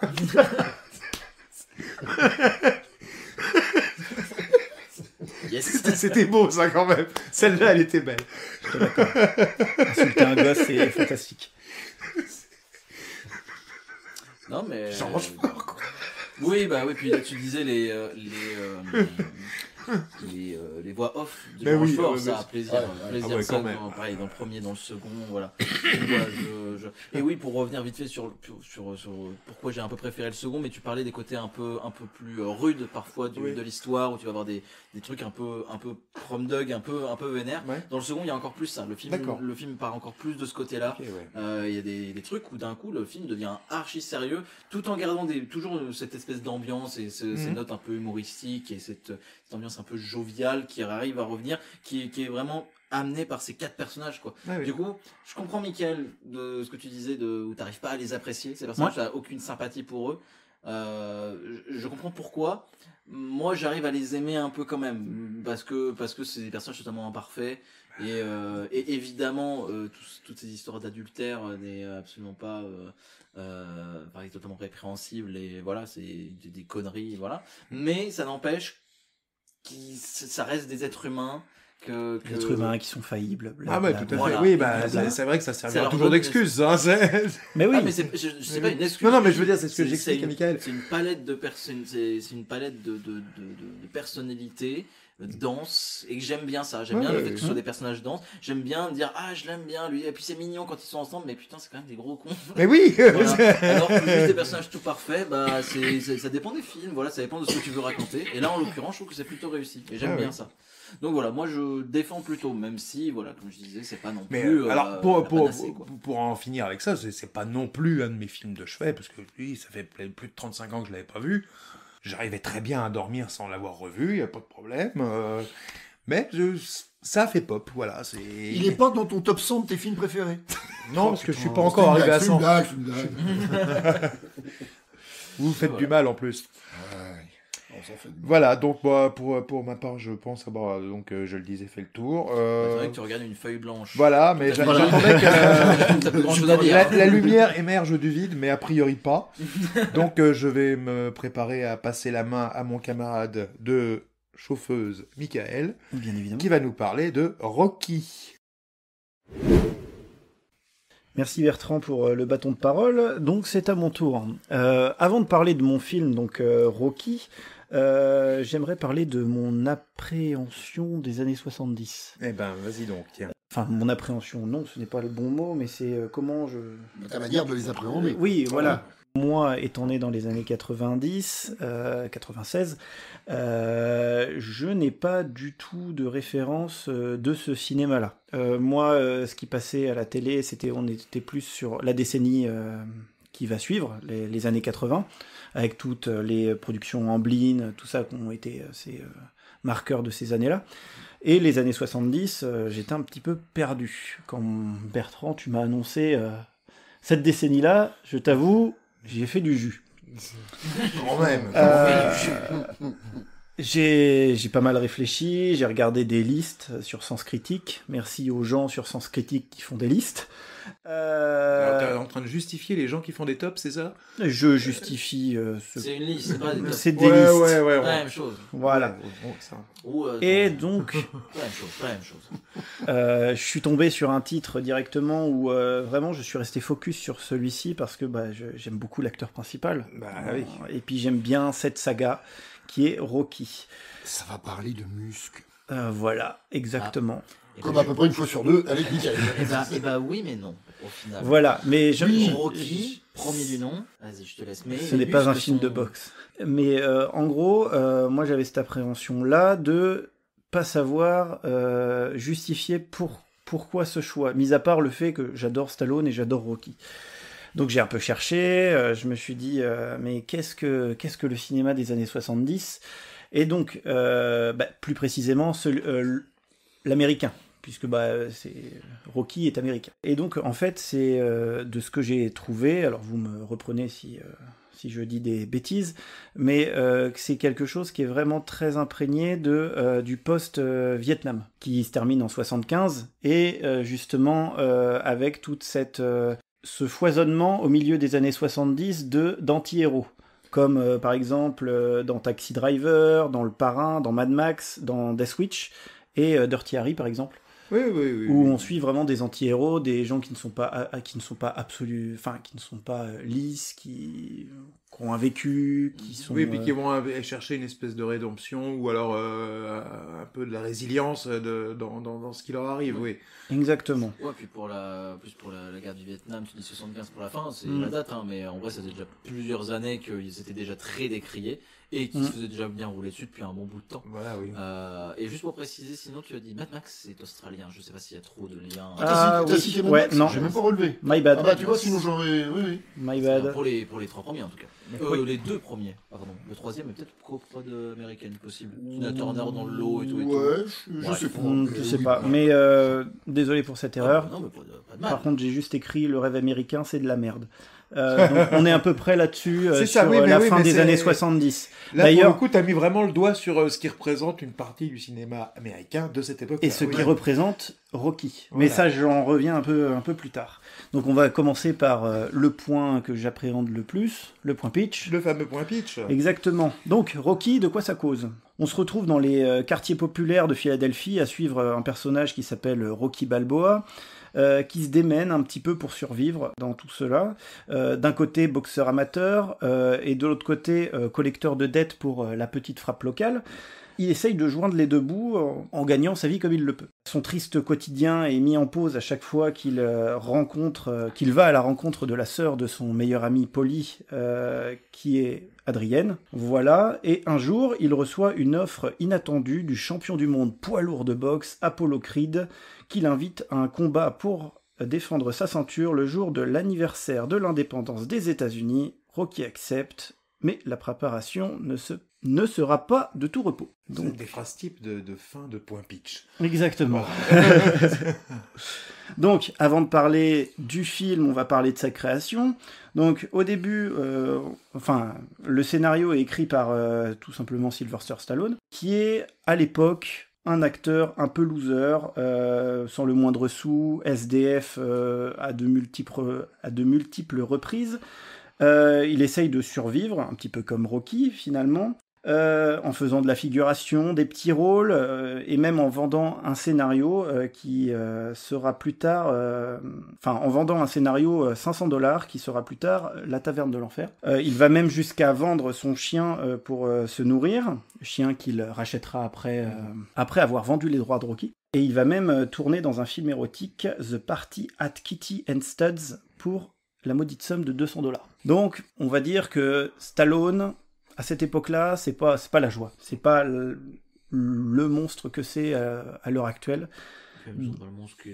Dans le paysage cinématographique. Pardon, excuse-moi. Oui, dis-moi. Même pas le monstre que ce sera, genre quelques temps après ce film. Oui, mais on en vient. Donc pendant ces années de disette artistique, il va écrire le scénario de Rocky Balboa, où il y transpose sa vie.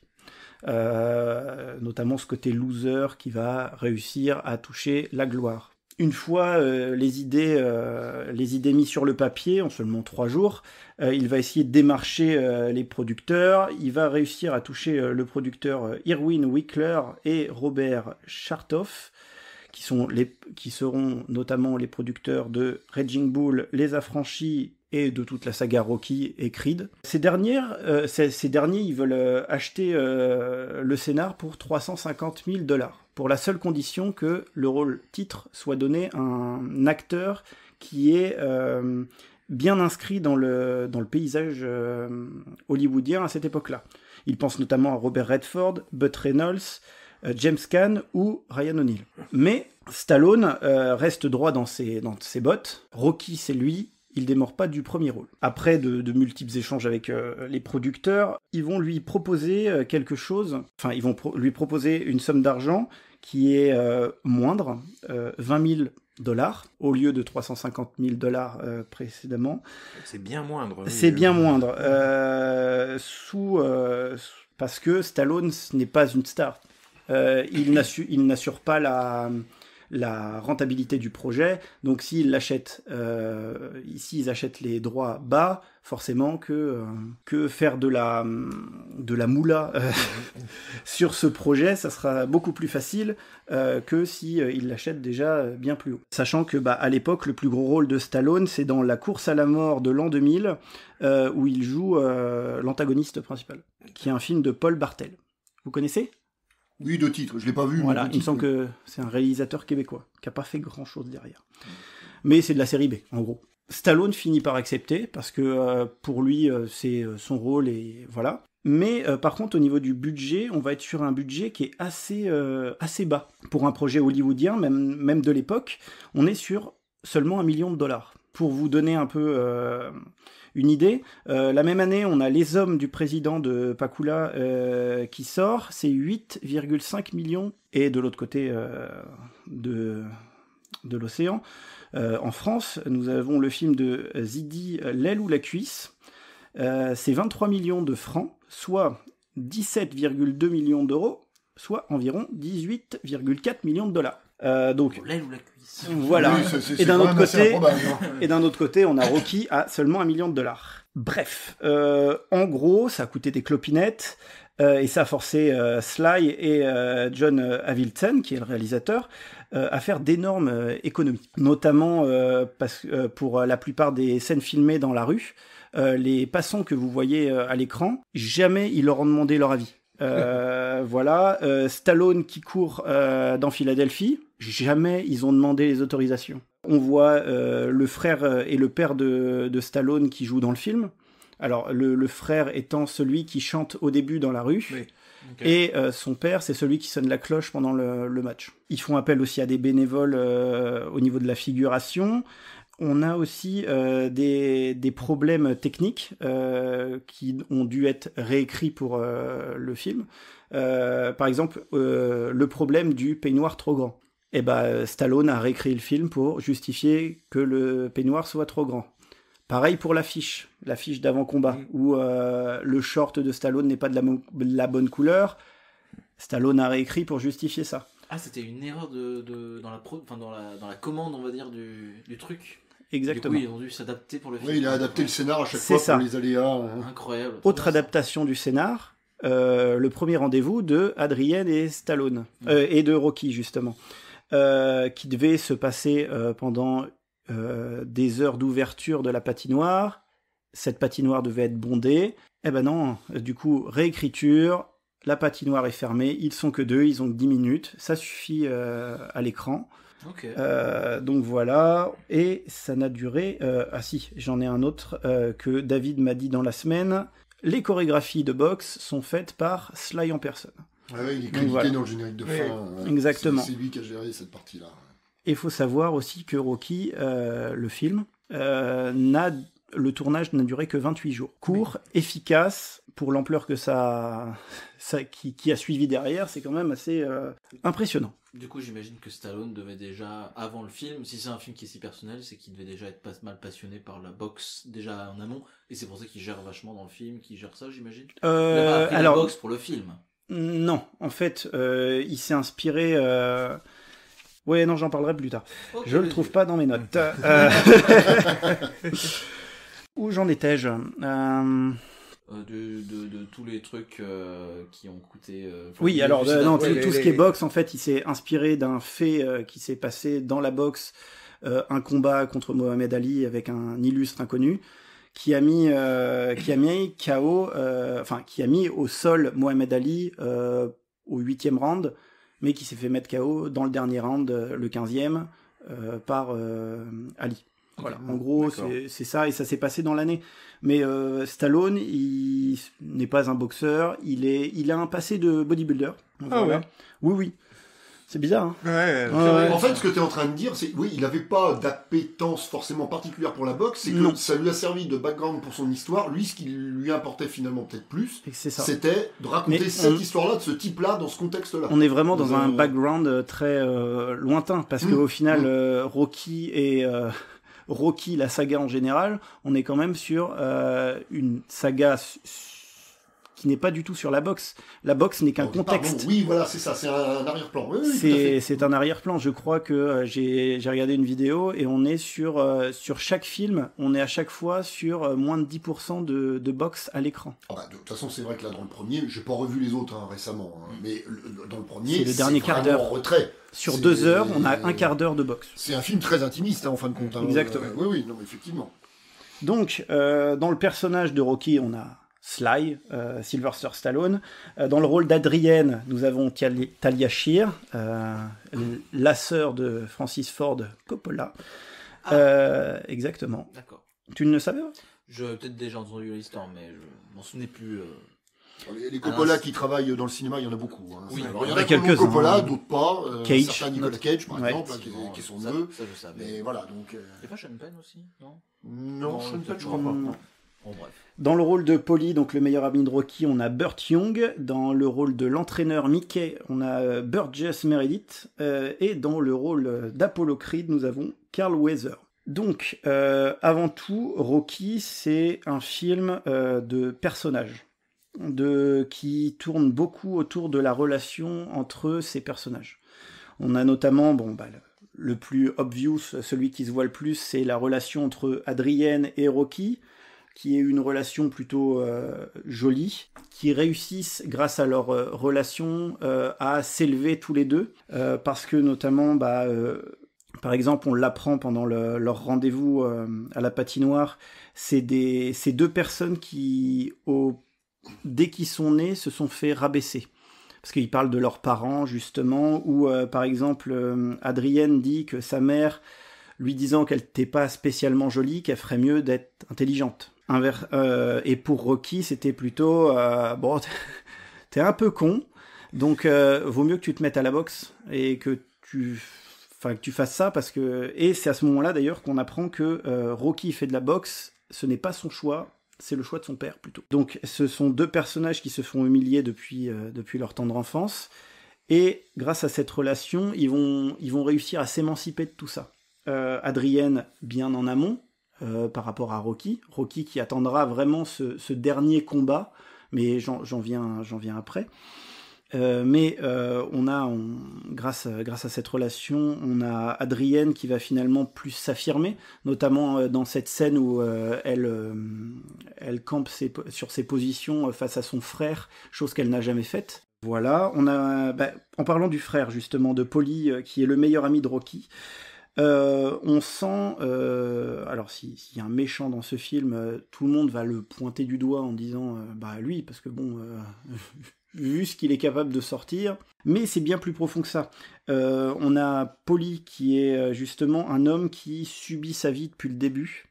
Son travail, il n'en peut plus, il est humilié constamment, et on va dire qu'il pousse dans les bras de Rocky, sa sœur, pour essayer qu'il ne fasse pas les mêmes erreurs que lui. Certes, d'une manière très... c'est très maladroit. Très maladroit, et bon, justement, brusque, oui. la maladresse dans ce film, elle est ultra présente, parce que ce sont que des personnages qui ont connu que l'humiliation. Mais c'est d'une manière très maladroite, quitte à rabaisser sa sœur. Mais en fait, il la pousse pour qu'elle s'élance un peu. Enfin, qu'elle prenne... son envol. Exactement, qu'elle prenne son envol. Dans la routine qui se sont créées, voilà. Voilà, et notamment, on se rend compte qu'il n'est pas si méchant que ça, parce que finalement, si Adrienne réussit à rejoindre Rocky sur le ring à la fin, oui, c'est grâce à lui. Oui, je ne m'en souvenais pas spécialement, et j'ai remarqué effectivement quand tu regardes le film que il prend à partie les gens et il écarte de la main exactement la corde pour qu'elle puisse passer. Donc ça, moi, c'est beau. C'est beau, et à côté de ça, on a aussi le rapport entre Rocky et son entraîneur, Mickey, qui lui aussi passe son temps à humilier Rocky, parce que au final, on apprend dans cette scène ultra touchante dans l'appartement de Rocky, où Mickey vient le voir pour être son manager, et il lui explique que lui, il a été à ce niveau-là. Il a été au niveau que Rocky va être en affrontant Apollo Creed, mais que lui, il n'avait pas de manager. Il a enchaîné les erreurs, et le voilà à 70 ans, je crois qu'il dit. Et le voilà à 70 ans, bourré de regrets. Et justement, en se proposant en tant que manager, il veut guider Rocky. Mais c'est toujours d'une manière très maladroite, parce que finalement... Oui, parce que autant le personnage de Paulie que lui, l'entraîneur, on a l'impression que ce qui les guide, c'est le pognon qu'il peut y avoir à se faire. Ah bah oui. Voilà, je suppose c'est que encore ça a plus été... flagrant avec Paulie. Oui. Moins avec... s'il est sponsorisé, Rocky, c'est grâce à Paulie. Voilà, mais... Mikey. Voilà, mais Paulie, c'est flagrant. Tu te dis, lui, c'est le pognon. Ouais. Tu peux pas t'en empêcher. Ouais, mais enfin... C'est pour ça. En fait, c'est parce que là, je reviens à la relation Rocky-Mickey, c'est qu'il veut l'accompagner pour pas qu'il se brûle les ailes comme lui, il a pu le faire dans le passé. Ensuite, on a cette fameuse relation qui amènera au combat final, Rocky et Apollo, qui finalement se croisent pas tant que ça. Hein. Non, quasiment, quasiment pas. On les voit face à face, on les voit côte à côte juste à la télé, quand Rocky regarde la télé, pendant la conférence de presse. Et on les voit face à face à la fin du film, dans le ring. Ouais. Voilà. Il y a un côté presque très crédible du côté marketing qu'il y a derrière ce genre d'affrontement. Ouais, c'est ultra ça. C'est-à-dire que on est clairement sur la bourgeoisie contre les prolos. On est vraiment sur cette opposition, notamment avec l'entrée d'Apollo Creed, où il est habillé en Oncle Sam, où il dit « I want you », qui font forcément écho aux affiches pour de la guerre de 14-18. de la guerre 14-18. Voilà, Apollo qui est totalement le produit capitaliste par excellence, il a mis trop d'argent dans ce combat. Son opposant est tombé malade ou est blessé, mais il ne peut pas annuler parce qu'il a mis trop de billes dedans. Et donc du coup, il essaye de se trouver un opposant. Et il va tomber justement sur Rocky, mais parce que ça lui rappelle le petit peuple. Il se donne en tant que bourgeois au petit peuple. Il dit je vous donne votre chance, le rêve américain. Et d'ailleurs, c'est comme ça qu'ils ont Rocky. Parce qu'au début, Rocky dit non. Il pense même, à force d'humiliation, il ne se sent pas légitime pour aller à ce combat. Et ils vont, justement, le manager, non, c'est l'avocat même, l'avocat d'Apollo Creed, qui lui dit ah non, mais est-ce que tu crois au rêve américain? Bah, Rocky, en bon américain, dit oui. Au-delà de ça, en fait, ce rêve américain, entre guillemets, c'est vraiment le point central de Rocky, pour moi. On est vraiment sur une dénonciation. D'ailleurs, je ne comprends pas les gens qui disent que Rocky fait la part belle au rêve américain. Vous n'avez rien compris. Oui, non, c'est même plutôt l'inverse, je pense. Oui, parce que Rocky, il est contraint d'accepter ce match, entre guillemets. Il est contraint d'accepter le match et en fait, il se soumet d'une certaine façon en même temps à ses besoins financiers immédiats. Et aussi peut-être à l'éventualité de ce que ça lui ouvre justement pour cette relation naissante avec Adrienne, avec même s'il se rend bien compte que notamment le personnage de Polly peut avoir un côté intéressé. Mais... Et même Mickey, puisqu'il le repousse au départ. Oui. Dans cette scène justement où Après, il s'explique d'homme à homme là. Pour Polly, c'est vrai qu'on voit ce côté intéressé, mais on sent aussi qu'il y a quand même une grande précarité chez ces personnages. Et voilà. Ah oui, ultra. Elle est justifiée, entre guillemets, même si on sent aussi qu'il veut genre aider son ami, mais s'il est intéressé, c'est parce que il a une vie de merde, il a envie d'avoir des thunes, quoi. Déjà, il le tanne de tout. Dès le départ, il le tanne pour qu'il pour qu'il le fasse rencontrer la petite frappe locale dont tu parlais au début, pour faire l'encaisseur, le briseur de genoux, ou Dieu sait quoi. Même comme perspective d'amélioration, c'est quand même pas la joie. Hein. Ouais. Mais c'est aussi le rêve américain, ça, d'ailleurs. C'est ça, et justement, ça y est, j'ai retrouvé mes billes. On va parler philosophie, attention. Ouais, ce n'est pas mon fort, mais je vais essayer de tenir la barre. On est clairement sur le rêve américain, c'est le libre arbitre, représenté par Descartes, tout ça, c'est son idée. Et de l'autre côté, on a Rocky, qui est plutôt du côté déterminisme, Spinoza. Voilà. Okay. Donc c'est deux idées qui s'opposent. Le déterminisme étant, alors j'ai peur de m'embrouiller, mais étant le fait que le libre arbitre n'existe pas. Tous nos choix, même si on a l'impression que nos choix sont déterminés par une cause. Cause, conséquence, ainsi de suite. Le libre arbitre, c'est on fait ce qu'on veut parce que nous sommes nous et nos choix ne sont pas déterminés.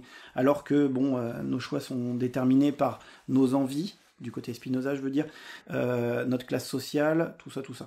Voilà. Oui, il y a tout un contexte qui font qu'on a l'illusion de choisir, mais non, c'est prédéfini par tout un background que chacun a. Par des causes. Voilà. Notamment, par exemple, Rocky, qui a l'impression que son choix pour faire de la boxe, c'est son choix. Mais non, en fait, la vraie cause, c'est son père qui lui a dit t'es un peu bête, fais un truc de tes deux mains et boxe. Et donc, on est plus là-dessus. Et donc, pour que Rocky se sorte de sa situation, de son humiliation, il faut qu'il comprenne la cause de pourquoi il est dedans. D'où le spinozéisme. Exactement. En réalité, à la fin, Rocky n'affronte pas Apollo Creed. Il s'affronte lui-même. Waouh. Ses c'est beau. Il affronte il était aussi profond dans l'ordre. Exactement. Il affronte ses peurs, son oppression qu'il subit à longueur de journée. D'ailleurs, il y a il sait qu'il peut pas battre Apollo. Tout ce qu'il veut, c'est tenir la distance pour justement se prouver qu'il en est capable. Voilà. Être toujours debout, still standing. Exactement. Ouais, 15 rounds. après les 15 rounds. C'est ça, notamment on le voit avec ce fameux chaos qui vient presque à la fin du 15e round. Juste avant que la cloche sonne, il se relève. Et donc c'est là où on comprend que Rocky, en perdant, a gagné beaucoup plus dans sa défaite que Apollo, par exemple. Apollo qui passe totalement au second plan une fois que le match est terminé. On entend au loin et le vainqueur, Apollo Creed, mais on s'en fout. Parce que le vrai gagnant, en fait, c'est Rocky. On s'en fout parce qu'à ce moment-là, on s'intéresse surtout à Rocky. Mais c'est Rocky, ça. ce qui l'intéresse. Mais pour le coup, c'est ça. À ce moment-là, le personnage de Creed est intéressant pendant le court laps de temps où il réalise que, mais il n'a pas compris que c'était un spectacle. Il combat. Oui, mais là, c'est justement le premier chaos où Apollo tombe au sol et il lui dit c'est pas que c'est un show. Lui, en fait, le mec que t'as en face, là, mais il se bat pour lui, il se bat pour sa vie. Donc, en fait, il aura pas de pitié. Le combat change complètement de physionomie, d'ailleurs, à ce moment-là. C'est chouette, là, pour le coup. D'ailleurs, petite anecdote, pendant ce combat qui a été tourné, Stallone s'est pété le nez, mais vraiment. Et l'acteur qui fait Apollo, Carl Weathers, s'est brisé des côtes. Oui, ils y sont pas allés de main morte. Ce qui est réellement dit d'ailleurs dans les dialogues du film. Exactement. À un moment donné, il dit à Rocky pendant qu'il est dans l'angle en train de se faire un peu bichonner avant la reprise, t'as le nez pété, et puis il est dit la même chose du côté d'Apollo. Dans l'angle opposé du ring. Voilà, et donc notamment je reviens au match et au fait que c'est le combat d'une vie. Adrienne le comprend. C'est pour ça qu'elle reste vraiment à l'écart. Elle n'est pas aux abords du ring. Elle sait que ce combat, la seule personne qui peut le mener, ce combat, c'est Stallone. Enfin, c'est Rocky, justement. C'est elle qui l'a mis sur les rails pour, justement, aller combattre. Qui lui a donné tant de confiance en lui pour arriver à ce but-là où il se libère de son oppression, tout ça.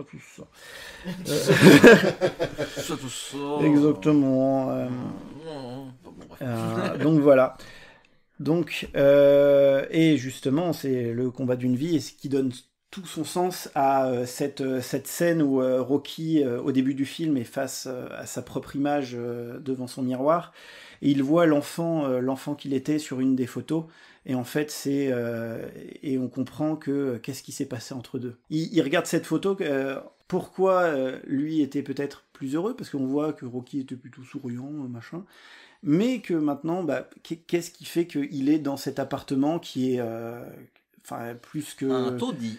Qui est un taudis, pour dire tout ce qui est porte-manteau, c'est des couteaux plantés. Voilà, tu sens le mec qui a certainement, en plus c'est des couteaux de guerre, donc tu sens peut-être que le mec, il revient peut-être du Vietnam, ou justement il a plus rien. Possible. Voilà, c'est un truc qui n'est pas du tout dit, effectivement, d'où il vient dans les années précédentes. On voit son histoire depuis sa naissance, les parents, c'est évoqué. Ouais. Il y a la photo, machin, tout ça. Mais ça peut correspondre à un type qui s'est retrouvé un petit peu, pas à la rue, mais pas loin, en revenant d'un service militaire ou quelque chose, ou d'années de combat au Vietnam, oui. Ça peut correspondre.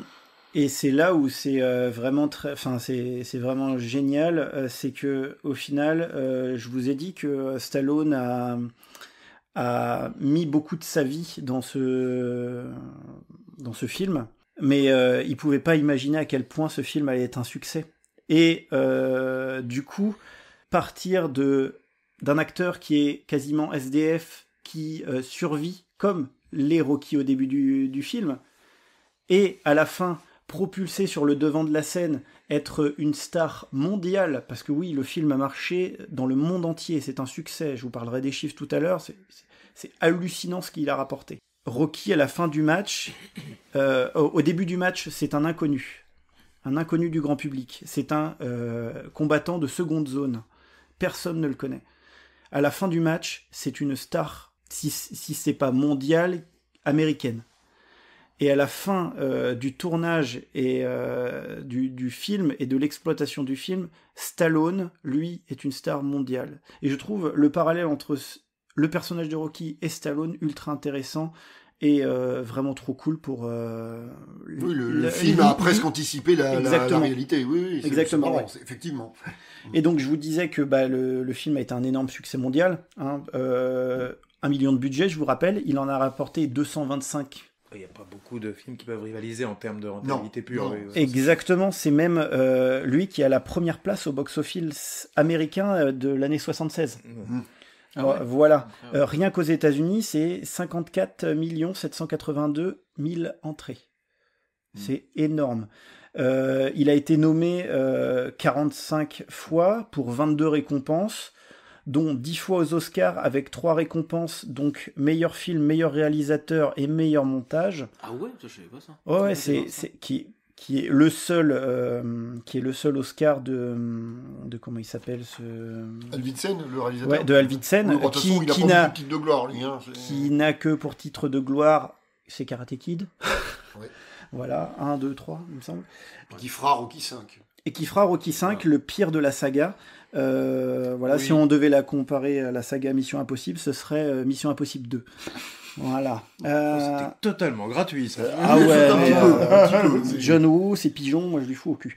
Ouais, mais John Woo, John Avildsen, faut Oui, faut peut-être essayer d'être un petit peu raisonnable quand même. Voilà, faut Oui, déconner. Au-delà des pigeons, ça fume beaucoup.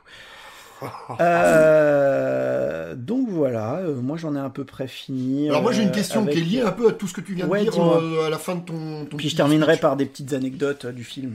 Alors j'ai une question, je sais pas si tu as la réponse, mais Oui. est-ce qu'il avait prévu, Stallone, d'en faire une saga? Non, du tout. Bon, d'accord. ok. Du tout. Ouais, c'était C'est pour vraiment, ça que voilà, en c'était fait, one shot, dès à le la 2, base, on part sur quasiment, il me semble- alors, presque ça- l'inverse. Hein. ouais, presque l'inverse, Sur le et mode notamment américain, dans le 4, on est clairement avec Amérique contre, enfin les États-Unis contre la Russie, guerre froide, voilà. Il y a presque de la réappropriation politique qui vient, Ouais. qui accompagne la saga Rocky, jusqu'à ce que Stallone se la réapproprie vraiment en Ouais, parce que 2006. avec c'était Rocky pas très Balboa. heureux comme Ouais. réappropriation Rocky 4. Oui. Le deuxième est encore très bien, le troisième j'ai des réticences, le 4 encore plus, le 5 encore plus. J'aime plus le renouveau de la série qu'il y a eu avec Le Rocky Balboa, le 6e est très Ah, chouette. Ouais, Je c'est l'ai pas fantastique. vu depuis quasi sa sortie, donc ça fait pas loin de 20 ans, mais il est très très bien. Et clairement pour moi, Rocky Balboa, le meilleur de la saga. Pour moi, Ouais, il devance le premier. Ouais. Mais après, moi, j'aime beaucoup cette saga. J'aime beaucoup le 1, le 2, le 3, le 4 aussi. J'ai pas encore vu la version de la Final Cut de Stallone qui est sortie il y a quelques années. De quel film du coup? Du 4, Du 4 de Rocky 4, qui apparemment rajoute pas mal au film. Je crois que c'est entre une demi-heure et 40 minutes. Mais Ah, je quand même. dis Ouais. peut-être des bêtises, hein, mais de tête, ça doit être ça. Mhm. J'adore Rocky Balboa, j'aime beaucoup Creed. Creed 2, je le trouve un peu moyen et je n'ai pas vu le dernier. Mais c'est une saga qui tient la route. Et le 5, c'est tout nul. Par contre, notamment parce que Stallone voulait absolument faire mourir Rocky dans la rue à ce moment-là. Et ils n'ont pas voulu. Donc voilà, moi j'aime beaucoup ce film pour ce qu'il représente, pour son héros. Voilà. Qu'est-ce que vous en avez pensé, vous, les copains? C'est un film qui vous est agréable, vous? Ah bah moi je l'ai vu il y a très longtemps, Rocky, donc là je l'ai évidemment revu pour aujourd'hui. Ouais. Mais moi c'est un film que j'aime bien. Je le mettrais pas dans mon... Il serait pas dans mon top 100. non, c'est un film que j'aime beaucoup. On va finir par perdre les auditeurs qui nous restent Oui, avec ces histoires de top. Je suis sûr qu'ils aiment tous les tops. Voilà, Ils sont comme Exactement. nous. voilà. Enfin, comme nous, comme certains d'entre nous. Voilà. Oui. Non, Rocky c'est un film très chouette. Moi c'est un film que je trouve extrêmement touchant. Ouais. Alors moi, il y a plusieurs scènes que je trouve absolument merveilleuses. Et alors, la scène du premier baiser entre Rocky et Adrian, je crois qu'il n'y a pas de musique. Il me semble qu'il n'y a pas de musique. Ils sont devant la porte de J'ai pas l'appartement. parlé de Bill Conti. Ils sont devant la porte de l'appartement pourri de Rocky. Ouais. Elle s'apprête à sortir. Enfin, pendant un bon moment, on ne sait pas si elle va le quitter pour cette soirée-là. On se doute que c'est pas fini, mais bon, est-ce que la soirée ça va s'arrêter là? Non, il essaie de la retenir, mais très gentiment. Enfin, c'est voilà. Il y a quelque chose de touchant. Oh là là, cette scène, elle est dans merveilleuse. leur Et relation. ils finissent par se laisser glisser par terre, lentement, à commencer à s'embrasser, tout ça. J'adore cette scène de premier baiser entre eux. Ouais. Ouais, je la trouve fabuleuse. Et Mais tu il y en vois, a d'autres, des petites scènes et comme tu ça dans vois le les film, changements dès la scène d'après où ils sont beaucoup plus À l'aise, ouais. à l'aise. beaucoup plus à l'aise, mais c'est pas non plus. Alors, ça tranche avec ce qu'on a vu avant, mais c'est pas non plus. C'est pas violent, c'est-à-dire que Ah non. c'est pas. Il se tape pas dans le dos, voilà. Beaucoup de retenue, Ils ouais. commencent. Voilà, beaucoup de retenue. Ils vivent des moments ensemble, c'est plus facile qu'avant parce qu'ils ont franchi un pas. Ouais, ils ont Mais- brisé la glace vraiment. Voilà, ils ont brisé la glace, mais c'est Sur une patinoire. c'est Ouais, bien fait. Mais oui, tout à fait. C'est bien fait, c'est psychologiquement assez juste. Les Ouais. personnages sont extrêmement touchants. Ils parlent comme on pourrait parler nous tous dans la vraie vie, dans le quotidien. Il n'y a pas des grandes phrases. Je trouve que l'écriture de Stallone, elle est assez cohérente avec d'où viennent les personnages. C'est un film qui tient vraiment debout en termes d'écriture, en termes de. Alors le rythme est marrant parce que c'est un film où il se passe pendant de bons moments, de longs moments, il se passe pas grand chose. Je sais pas si on pourrait proposer un film de cette ampleur-là. À équivalent, hein, on va pas parler de cinéma d'auteur ou voilà, mais dans du gros cinéma un peu plus grand public, un peu plus populaire, je sais pas si on pourrait faire des films comme ça aujourd'hui, construits avec des longs moments où il se passe pas grand-chose. Mais on s'ennuie pas non plus, parce Pourtant, que c'était Rocky, ça. à aucun moment, on On s'ennuie. peut pas dire cinéma d'auteur, mais au moment de sa gestation, c'en était- c'était clairement ça. C'en était un petit peu, ouais, C'était le cinéma de la clairement rue, t'en as parlé un peu, Mika, toutes ces scènes où Stallone, il erre dans les rues, etc., où il regarde s'éloigner la voiture de son commanditaire, là, joué par Joe Spinell, Maniac. Alors autant là, il est à côté sympathique, autant dans Maniac, il fout un peu les jetons. Mais bon, ils ont fait plusieurs films ensemble, hein, donc je pense qu'il devait y avoir probablement une petite amitié entre les mecs, mais... oui, il y a des plans qui durent, des plans qui... Voilà. On prend le temps. Le film, pour ce qu'il raconte, pourrait perdre une demi-heure. Ah oui. Mais je trouve qu'il prend son temps, il installe les choses, il installe des atmosphères, des liens entre les personnages que je trouve super touchants, attachants. Un peu l'inverse de ce qu'on a pu dire pour le film de Bertrand tout à l'heure. Mais c'est un film qui est loin d'être bavard, mais qui en dit énormément. Exactement. Notamment, j'ai oublié, hein, je suis désolé, c'est un peu déconstruit ce que je raconte, mais notamment avec le personnage de Rocky et Apollo, qui sont vraiment les deux opposés, où on a Rocky, on le voit s'entraîner, on le voit en chier, on le voit galérer, on le voit partout, douter, tout ça. Alors que Apollo, on ne le voit jamais s'entraîner. Non. On le voit qu'en costume avant son arrivée. C'est vrai, ouais. On le voit parler que quasiment de thunes tout le temps. Quand il choisit Rocky, c'est parce que son surnom, The Italian Stallion, donc l'étalon italien, sonne bien.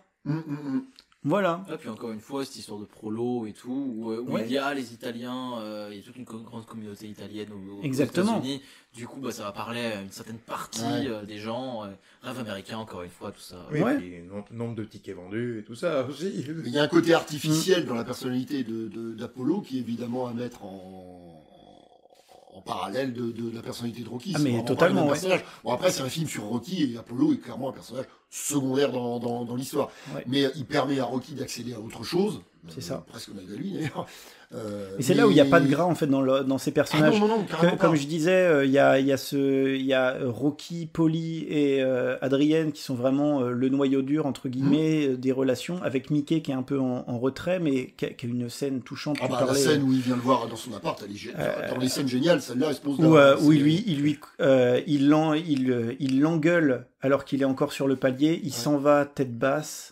Et on voit Stallone. Le plan d'ensemble quand il sort dans la rue pour le rejoindre. Ce plan est génialissime. Parce que du coup, dans 9 films sur 10, tu aurais eu des gros plans sur les deux personnages qui se retrouvent, il le prend par l'épaule, machin. Non, c'est filmé en plan d'ensemble. Mais parce que ça nous regarde pas ce qu'ils disent. Génial, exactement. Non, il y a une intelligence. C'est bien vu, oui. Ah ouais, non, mais c'est vraiment. Mais je dois avouer que cette scène-là, pour touchante qu'elle puisse être, j'ai eu du mal à rentrer dedans parce que je doutais terriblement de la sincérité de Mickey.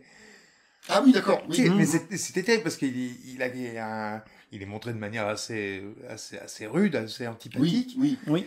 Et j'arrivais pas à me dire, mais ce type-là est sincère. Moi, c'est un peu avant cette scène-là, il s'engueule une première fois dans la salle d'entraînement. Dans la salle d'entraînement, et là, il met ses 4 vérités entre les yeux, entre guillemets, et le personnage de Mikey dit que s'il s'il le délaisse, s'il le traite un peu comme une merde depuis tout ce temps, c'est parce qu'il aime pas le fait qu'il soit devenu l'ombre de lui-même, en fait. Ouais. Un usurier, c'est comme ça que vous dites? Oui, c'est Ah oui, ça, il le- se reproche d'avoir les activités qu'il a avec Voilà, Joe Spinell. Cet usurier à la petite semaine ou je sais pas Ouais, quoi. voilà. Et- C'est un usurier de seconde zone. En gros, il lui reproche d'être travailler avec ça, d'être était tombé bas dans Voilà. la criminalité ou ce genre de choses, quoi. Voilà. Et, Et ça éclaire le personnage de Mickey et- autrement. Voilà, et à effectivement. partir de là, tu te dis, ok. Il y a un Oui, truc mais un peu touchant. oui, mais à ce moment-là, en fait, tu ne sais encore pas le passé de Mickey et ça le rend peut-être un petit peu attachant. Mais une fois que tu arrives dans Ouais, l'appartement dans tout le reste, où il t'explique en fait que il en a chié, il a eu cette opportunité qu'il n'a pas saisie lui, mais qui veut pas que Rocky fasse la même chose. Oui, Mais, enfin, bah, tout est touchant, tous les personnages sont bah, fantastiques. ça fait Je suis parallèle. d'accord. Ça fait parallèle, tu te dis que quand il dit qu'il a pas une manager, il laisse entendre qu'il a dû faire certainement le même genre de conneries, c'est-à-dire Ah bah oui. tomber dans la criminalité ou ce genre de choses. Oui, Peut-être ça, des par choses, contre, voilà. oui, voilà. Et que du coup, il se voit, en fait, sans avoir lancé quoi que ce soit, pendant toutes ces années où il voyait Rocky de loin et où il le traitait un peu comme une merde parce qu'il aimait pas vers où il était parti, sans qu'il se soit jamais rien passé entre eux, il le considérait déjà un peu comme son fils. Il y avait un truc de père-fils qui était déjà là, Ouais. avant Mentor, même ouais. de mentor, voilà. Et du coup, c'est vrai que c'est très touchant. Moi, là, une des scènes qui m'a le plus marqué, c'était par contre l'engueulade à Noël. Je crois que c'était Noël. Oui, entre le frère et la sœur. Entre le frère et la Ah oui, sœur. bah, là. oui, c'est Cette homérique. scène-là, Ça, oui. Ça, c'est homérique. cette Hein. scène-là m'a déchiré le cœur. Vraiment, mais en bien, vraiment. Ah ouais, c'est quand elle se met enfin à lui parler et tout, et qui. Mais même lui, il se libère d'une certaine Mais façon. oui, tout le monde, voilà, ouais. c'est- Mais il se libère en pleurant. en fait. Voilà. Ouais. C'est- Non, il y a vraiment des moments Parce où qu'en le fait, film, l'un et l'autre se sont un peu illusionnés sur leur importance dans leur cohabitation. Ouais. Puis en fait, ils s'en parlent pas. Et Ouais, là, c'est- ils en parlent. c'est extrêmement touchant, c'est vraiment bien fait. Mais encore une c'est fois, subtil. quand Adrienne prend entre guillemets ses couilles pour parler à son frère, Rocky est derrière. Elle lui donne de la prestance, elle lui donne du courage, Mhm. elle Elle lui donne une lui raison donne d'essayer d'améliorer les choses. d'améliorer les choses. Voilà. Exactement, mais ouais. Mais c'est ça que j'adore dans les personnages, c'est que ce sont des personnages touchants, pas atypiques, mais Mais ils ont un côté authentique. Vrai. authentiques. Moi, Voilà, moi, c'est ça que je trouve cherchais. on a l'impression de voir c'est Rocky, on pourrait le croiser dans la rue. C'est un Ah oui. personnage avec qui on pourrait aller boire un Oui, canon. carrément. Enfin voilà. C'est Adrienne, elle a alors une beauté, je sais pas si c'est le mot, mais elle a un côté séduisant, en tout cas à partir d'un certain moment, quand elle commence un petit peu à se mettre en valeur. Elle a un côté séduisant, c'est pareil. C'est la fille qu'on pourrait croiser dans la rue. Oui. C'est pas la beauté monstrueuse qu'on voit que sur un écran, non. On pourrait la croiser dans la rue. Elle a Talia pas, Shire, enfin, elle a pas un, elle a- un truc qui se dégage et qui fait tourner des têtes. voilà, mais elle a un charme, quelque chose de plus banal qui la rend plus authentique. Je vais reprendre le terme. Elle a un côté vrai. C'est une fille qu'on pourrait croiser, le personnage d'Adrienne. Enfin, Puis, voilà, moi c'est ça que j'aime avec ces personnages. Puis il y a cette sympathie qui se dégage du personnage de Rocky, qui aide toujours, qui, on le voit, même si il a des doutes, il les émet en causant un peu fort avec Mickey, justement. Mais même avec ce retour avec cette gamine, où il lui explique d'une manière... Il la ferme pas. Il n'arrive pas. Il l'enchaîne parce que il sait ce que c'est. Et il dit des vérités, alors de manière très maladroite, parce que le personnage de Rocky est maladroit. Oui. Mais tous les personnages sont maladroits. Oui, tous les personnages sont maladroits, oui. D'une manière ou d'une autre, sauf peut-être Apollo qui est très. Oui, mais sa maladresse, Oui, mais c'est justement le seul qui est pas maladroit, c'est son manager. Oui, il regarde, lui... il fait. Attention, sait que c'est pas un show. Alors, crois-moi qu'il est chaud, lui. Oui, puis Apollo, il nous est montré pas maladroit parce que c'est un personnage public. On a la facette publique finalement d'Apollo qui ressort. Les autres, ce sont Monsieur et Madame tout le monde dans l'ensemble, les autres personnages. Donc c'est vraiment deux mondes. C'est marrant, ça bien dit. Ça fait ce parallèle avec déjà il y a 50 piges, ce truc de les États-Unis, le divertissement. C'est un business. Exactement. Ça a toujours été le cas et tout. Et voilà, et même bien avant, et pas seulement aux États-Unis, mais chez eux, ils en ont fait. Oui, ils ont monté ça en institution. Voilà, et c'était déjà le cas à l'époque et tout, et je trouve ça assez fascinant, quoi. Voilà. Mais et vous l'avez tous vu en VO ? Oui, moi, je l'ai vu en VF, moi, D'accord. parce que je suis très attaché à la VF. Je l'aime beaucoup aussi, mais là, pour l'occasion, j'ai voulu regarder quand même en VO, et je me suis rendu l'avais compte. vu qu'une fois, il y a super longtemps, ça devait sûrement être en VF. Oui, moi j'avais vu en VF aussi. Donc là, je l'ai regardé en VO pour Ouais. voir un petit peu Ouais. ce que ça voulait Il y dire. a quelque chose qui m'a assez fortement marqué. Alors, je l'ai pas revu en VF, j'ai vu qu'une seule fois quand même. Mhm. Mais alors, je me souviens pas à quel point ça peut être marquant dans la VF, mais dans la VO, le personnage de Rocky, et je dirais pas qu'il est analphabète, on va pas aller jusqu'à ce point-là, mais il a un vocabulaire extrêmement pauvre. Il va vraiment beaucoup répéter les mêmes expressions. Il y a un côté très très. Et toutes ces ponctuations, où ça sent qu'il a pas tu beaucoup vois ce été que à je veux dire, l'école et you know what I mean, you know what I mean, you know what I mean. Ouais, voilà, Tout le il temps. a vraiment des expressions et tout. Et Mais s'il avait je peur de trouve pas se faire ça- comprendre, et je malgré sais plus tout. si c'est. Ouais, voilà, je sais pas si c'est aussi marqué dans la VF. Ça m'a pas sauté aux Bah, oreilles. Dans si la je VO, puis. c'est très très marqué, Ouais. où on sent vraiment qu'il. Mais là encore, c'est une écriture juste. Ouais, C'est- voilà. Là encore, il a touché juste dans son scénario. Et du coup, si tu l'as pas vu en VO, ça veut dire que tu n'as pas eu droit au fameux mou qui est incroyable.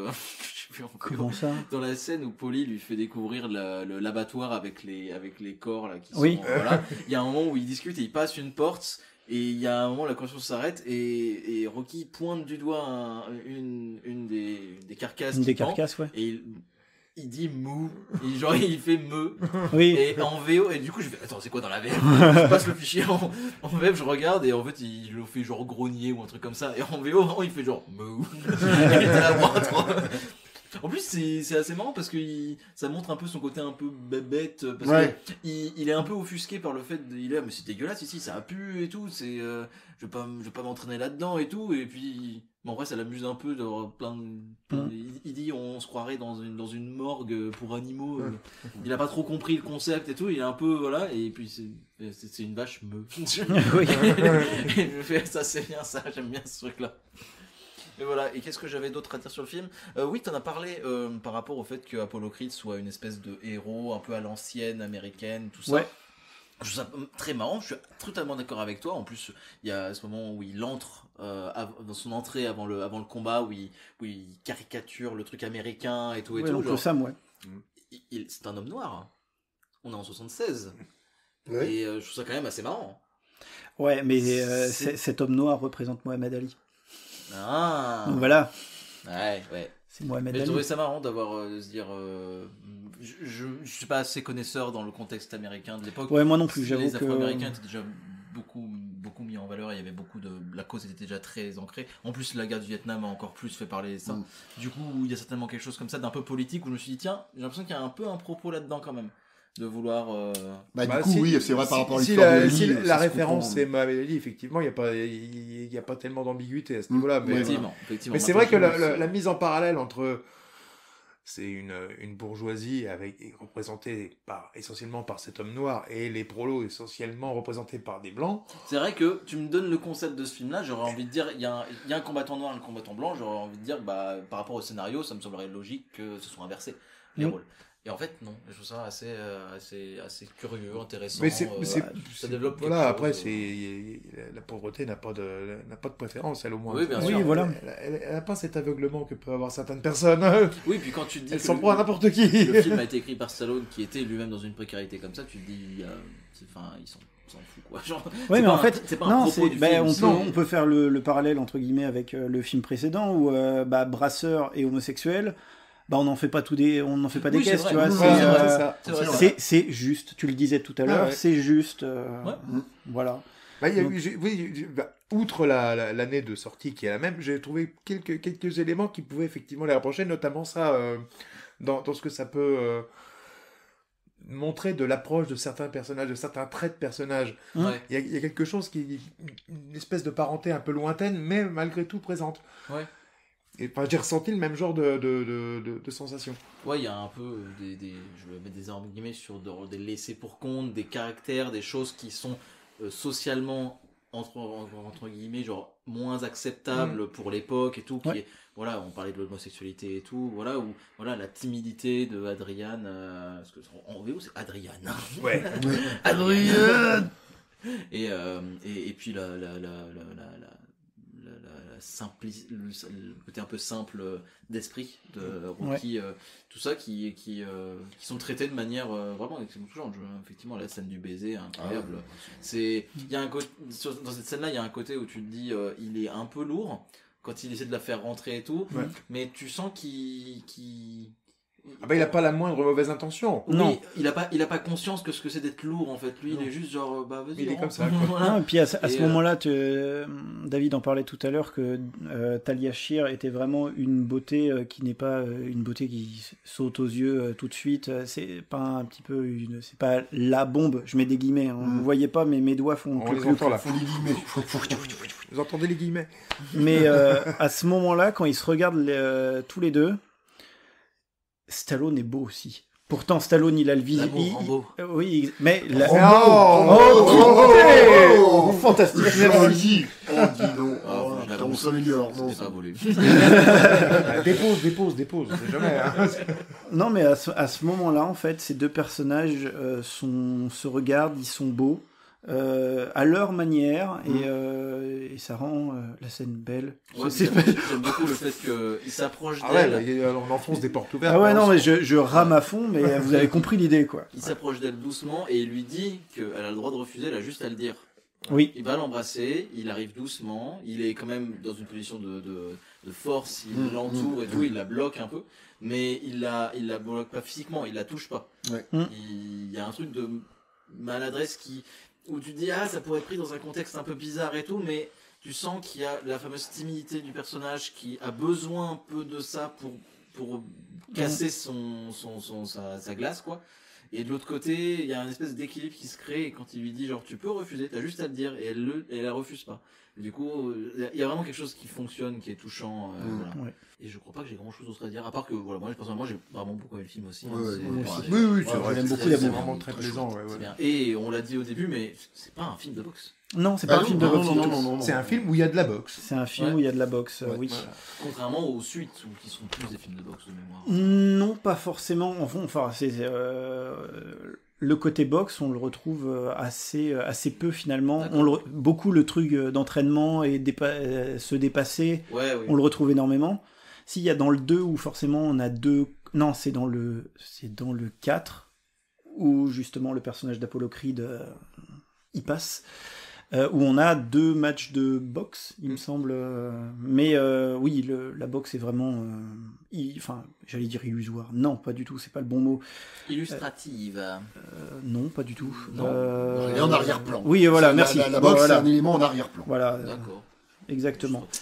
Vous aviez fini? Parce que moi j'ai quelques petites anecdotes. Ah oui, les à petites terminer. anecdotes. les anecdotes. Les les anecdotes, anecdotes. Allez, Faut c'est une parti. musique pour ça. Oh non, pitié. Bon, bah, comme je l'ai dit au début, Stallone a vendu son chien pour se nourrir. Au lieu de manger son chien, c'est mieux. C'est méritoire. C'est- Après, il y avait quand même pas mal de bouffe sur le câble. Voilà, et ben faut savoir que le chien qu'on voit dans le film, c'est le chien de Stallone qu'il a été racheté. Ouais, mais c'est Voilà. lui, il est crédité C'est sous bon. le nom du chien avec Stallone. Exactement. Voilà. Voilà. Et ben faut savoir aussi que Sly est un petit peu français. Le saviez-vous? Oui, ça moi je savais. Alors, Brest. Parce quelque que chose oui, comme ça, sa mère. parce que sa mamie du côté maternel Mamie, voilà, c'est ça. était brestoise. Elle a rencontré son papy le lendemain de la Première Guerre mondiale. Est-ce qu'on dit merci d'avoir fait la Première Guerre mondiale pour avoir Stallone? Je sais pas. Le lien est un peu ténu, mais enfin, C'est quand même cher payé juste pour Je pense que Stallone, je même dirais s'il est non. sympa. Hein, c'est pas. Mais je pense que je dirais Non, non. je dirais non, David aussi, Bertrand aussi. Toi, après, je peux comprendre. Je ne répondrai pas à cette question. Anecdote, et pas la moindre, Sylvester Stallone devient la 3e personne, grâce à ce film, de l'histoire du cinéma à être nommé à la fois pour l'Oscar du meilleur acteur et celui du meilleur scénario original. Après Charlie Chaplin pour Le Dictateur en 40 et Orson Welles avec Citizen Kane. J'y pensais, je me suis d'ailleurs En Citizen 41. Kane dans le lot. Ouais. Cet accomplissement s'étend également au Golden Globe, les BAFTA. BAFTA, Ils sont relous avec leur truc là. BAFTA, voilà. Donc c'est la 3e personne à avoir fait ça. Je ne sais pas s'il y en a Après d'autres Chaplin et après. Wells, ça va. Oui. Ça va. On a dit que Rocky était une saga. Faut savoir que Rocky les a tous écrits et Non, arrêtés. Stallone. Stallone, vous êtes tous Oui, écrits. que Stallone. Merci. Mais bon, Les deux se confondent. les deux se confondent. C'est vrai. Que Stallone a écrit tous les Rocky et réalisé le 2, 3, 4 et 6. Le 6 étant Rocky Balboa. Donc je vous parlais aussi que Stallone a fait un film érotique bien avant d'être dans Rocky. Donc le film est ressorti pendant la sortie de Rocky sous un autre nom, The Italian Stallion. Voilà. Est-ce que ça a à voir avec le succès de Rocky ? Peut-être. La postérité Alors, seule en jugera. Il faut savoir que le film est ressorti avec un nouveau montage et que toutes les scènes de pénétration, c'est pas Rocky, c'est une doublure. Enfin, c'est pas Stallone. C'est pas Stallone, encore une fois. Mince. Voilà. Et je vais terminer avec justement l'anecdote qui a inspiré Stallone pour faire le personnage de Rocky. Sauf que là, je vais dire des noms. Donc, c'est inspiré de l'histoire vraie de Chuck Wepner, qui est un boxeur inconnu, qui s'est vu l'opportunité le 24 mars 1975 d'affronter Mohamed Ali. Et il a réussi à mettre sur le cul Ali au 9e round. Les gens qui ont mis Ali sur le cul, ils sont peu nombreux. Oui, ça, je pense. Voilà. Pour finalement perdre au 15e round. Et au contraire de Rocky, il ne s'est pas relevé puisqu'il a pris un KO. Mais tenir 15 rounds face à Mohamed Ali, fallait le En lui faire. mettant une bonne patate de façon à la... Voilà, C'était un pareil. coup, ouais, c'est pas mal. Oui. Voilà, donc moi j'en ai terminé avec Rocky. Si, il y avait un truc qui me restait que j'avais oublié de dire. Que Dis-nous. C'est que j'avais complètement oublié. J'adore l'ambiance du film parce que genre ça se passe pendant l'hiver, il y a de la neige et tout, et je pensais pas que. Moi j'aime beaucoup les films neigeux et tout. Voilà. Et du coup, genre, on y reviendra effectivement. Mais du coup, voilà, ça m'a surpris en le revoyant. J'étais là, ah, putain, j'adore l'ambiance. J'avais oublié qu'il y avait tout ce truc-là hiver et tout. Et justement, ça m'a fait penser à un truc que j'ai été vérifié pendant l'émission parce que j'ai pas capté pendant le film, mais le combat est là pour fêter l'anniversaire de l'indépendance américaine. Oui. Voilà, et moi je me dis, mais attends, mais l'indépendance américaine, c'est C'est le le 4 juillet. c'est le 4 juillet, et le film se passe en hiver. Qu'est-ce qui se passe ? Il n'y a pas eu un entraînement de 6 mois. Non, c'est qu'en fait, du coup, le combat est le 1er janvier 1976 pour fêter les 200 ans. Ah, les 200 ans de de l'indépendance, de ouais, l'année de l'indépendance. Et c'est pour ça que ça Merci. se passe le 1er, ça se passe le 1er janvier. Bien vu. Alors, Ouais, d'accord. c'est soit il y a eu un problème de traduction, soit j'ai totalement mal compris. Ah ouais ? Pourquoi ? Du coup, parce Il que y a je un l'avais truc- pas. il y J'avais moi la mais, liste. mais dans la un VO, ce c'est qui- pas clair non plus. En ce qui me ouais, c'est concerne, pas clair. il y a un truc qui est très flou à ce niveau-là. Oui. Et du coup, je viens d'aller voir, et dans le synopsis complet du film, c'est bien écrit que le combat se déroule le 1er janvier. C'est pas, D'accord. et du coup, que c'est pour fêter l'indépendance américaine. Du coup, j'ai dit l'indépendance américaine, 4 juillet. Oui, ils avaient quelques Mais- mois d'avance, mais ils fêtaient l'année. Enfin, 1776. l'entrée dans l'année Du coup, des c'était 200 les ans. 200 ans. Ok. Voilà le pourquoi du comment. Et du coup, ouais. Et un petit il coucou neige. à Bill Conti éventuellement. Oui, voilà, Bill Conti qui a fait la BO de ce film, qui a juste avec cette BO, il a marqué l'univers cinématographique de son empreinte, puisque cette musique est totalement iconique. Au point de Comme devenir beaucoup de choses, hein, de ne faire de penser, films, ouais. même pas faire penser au film quand on l'entend d'ailleurs. Pour Ouais, les, puis ça. les vieux auditeurs d'RTL sauront de quoi je parle. C'est vrai. Pas les grosses têtes, non ? Les grosses têtes. Ouais, ouais. c'est ça, ouais. Oui, c'est vrai.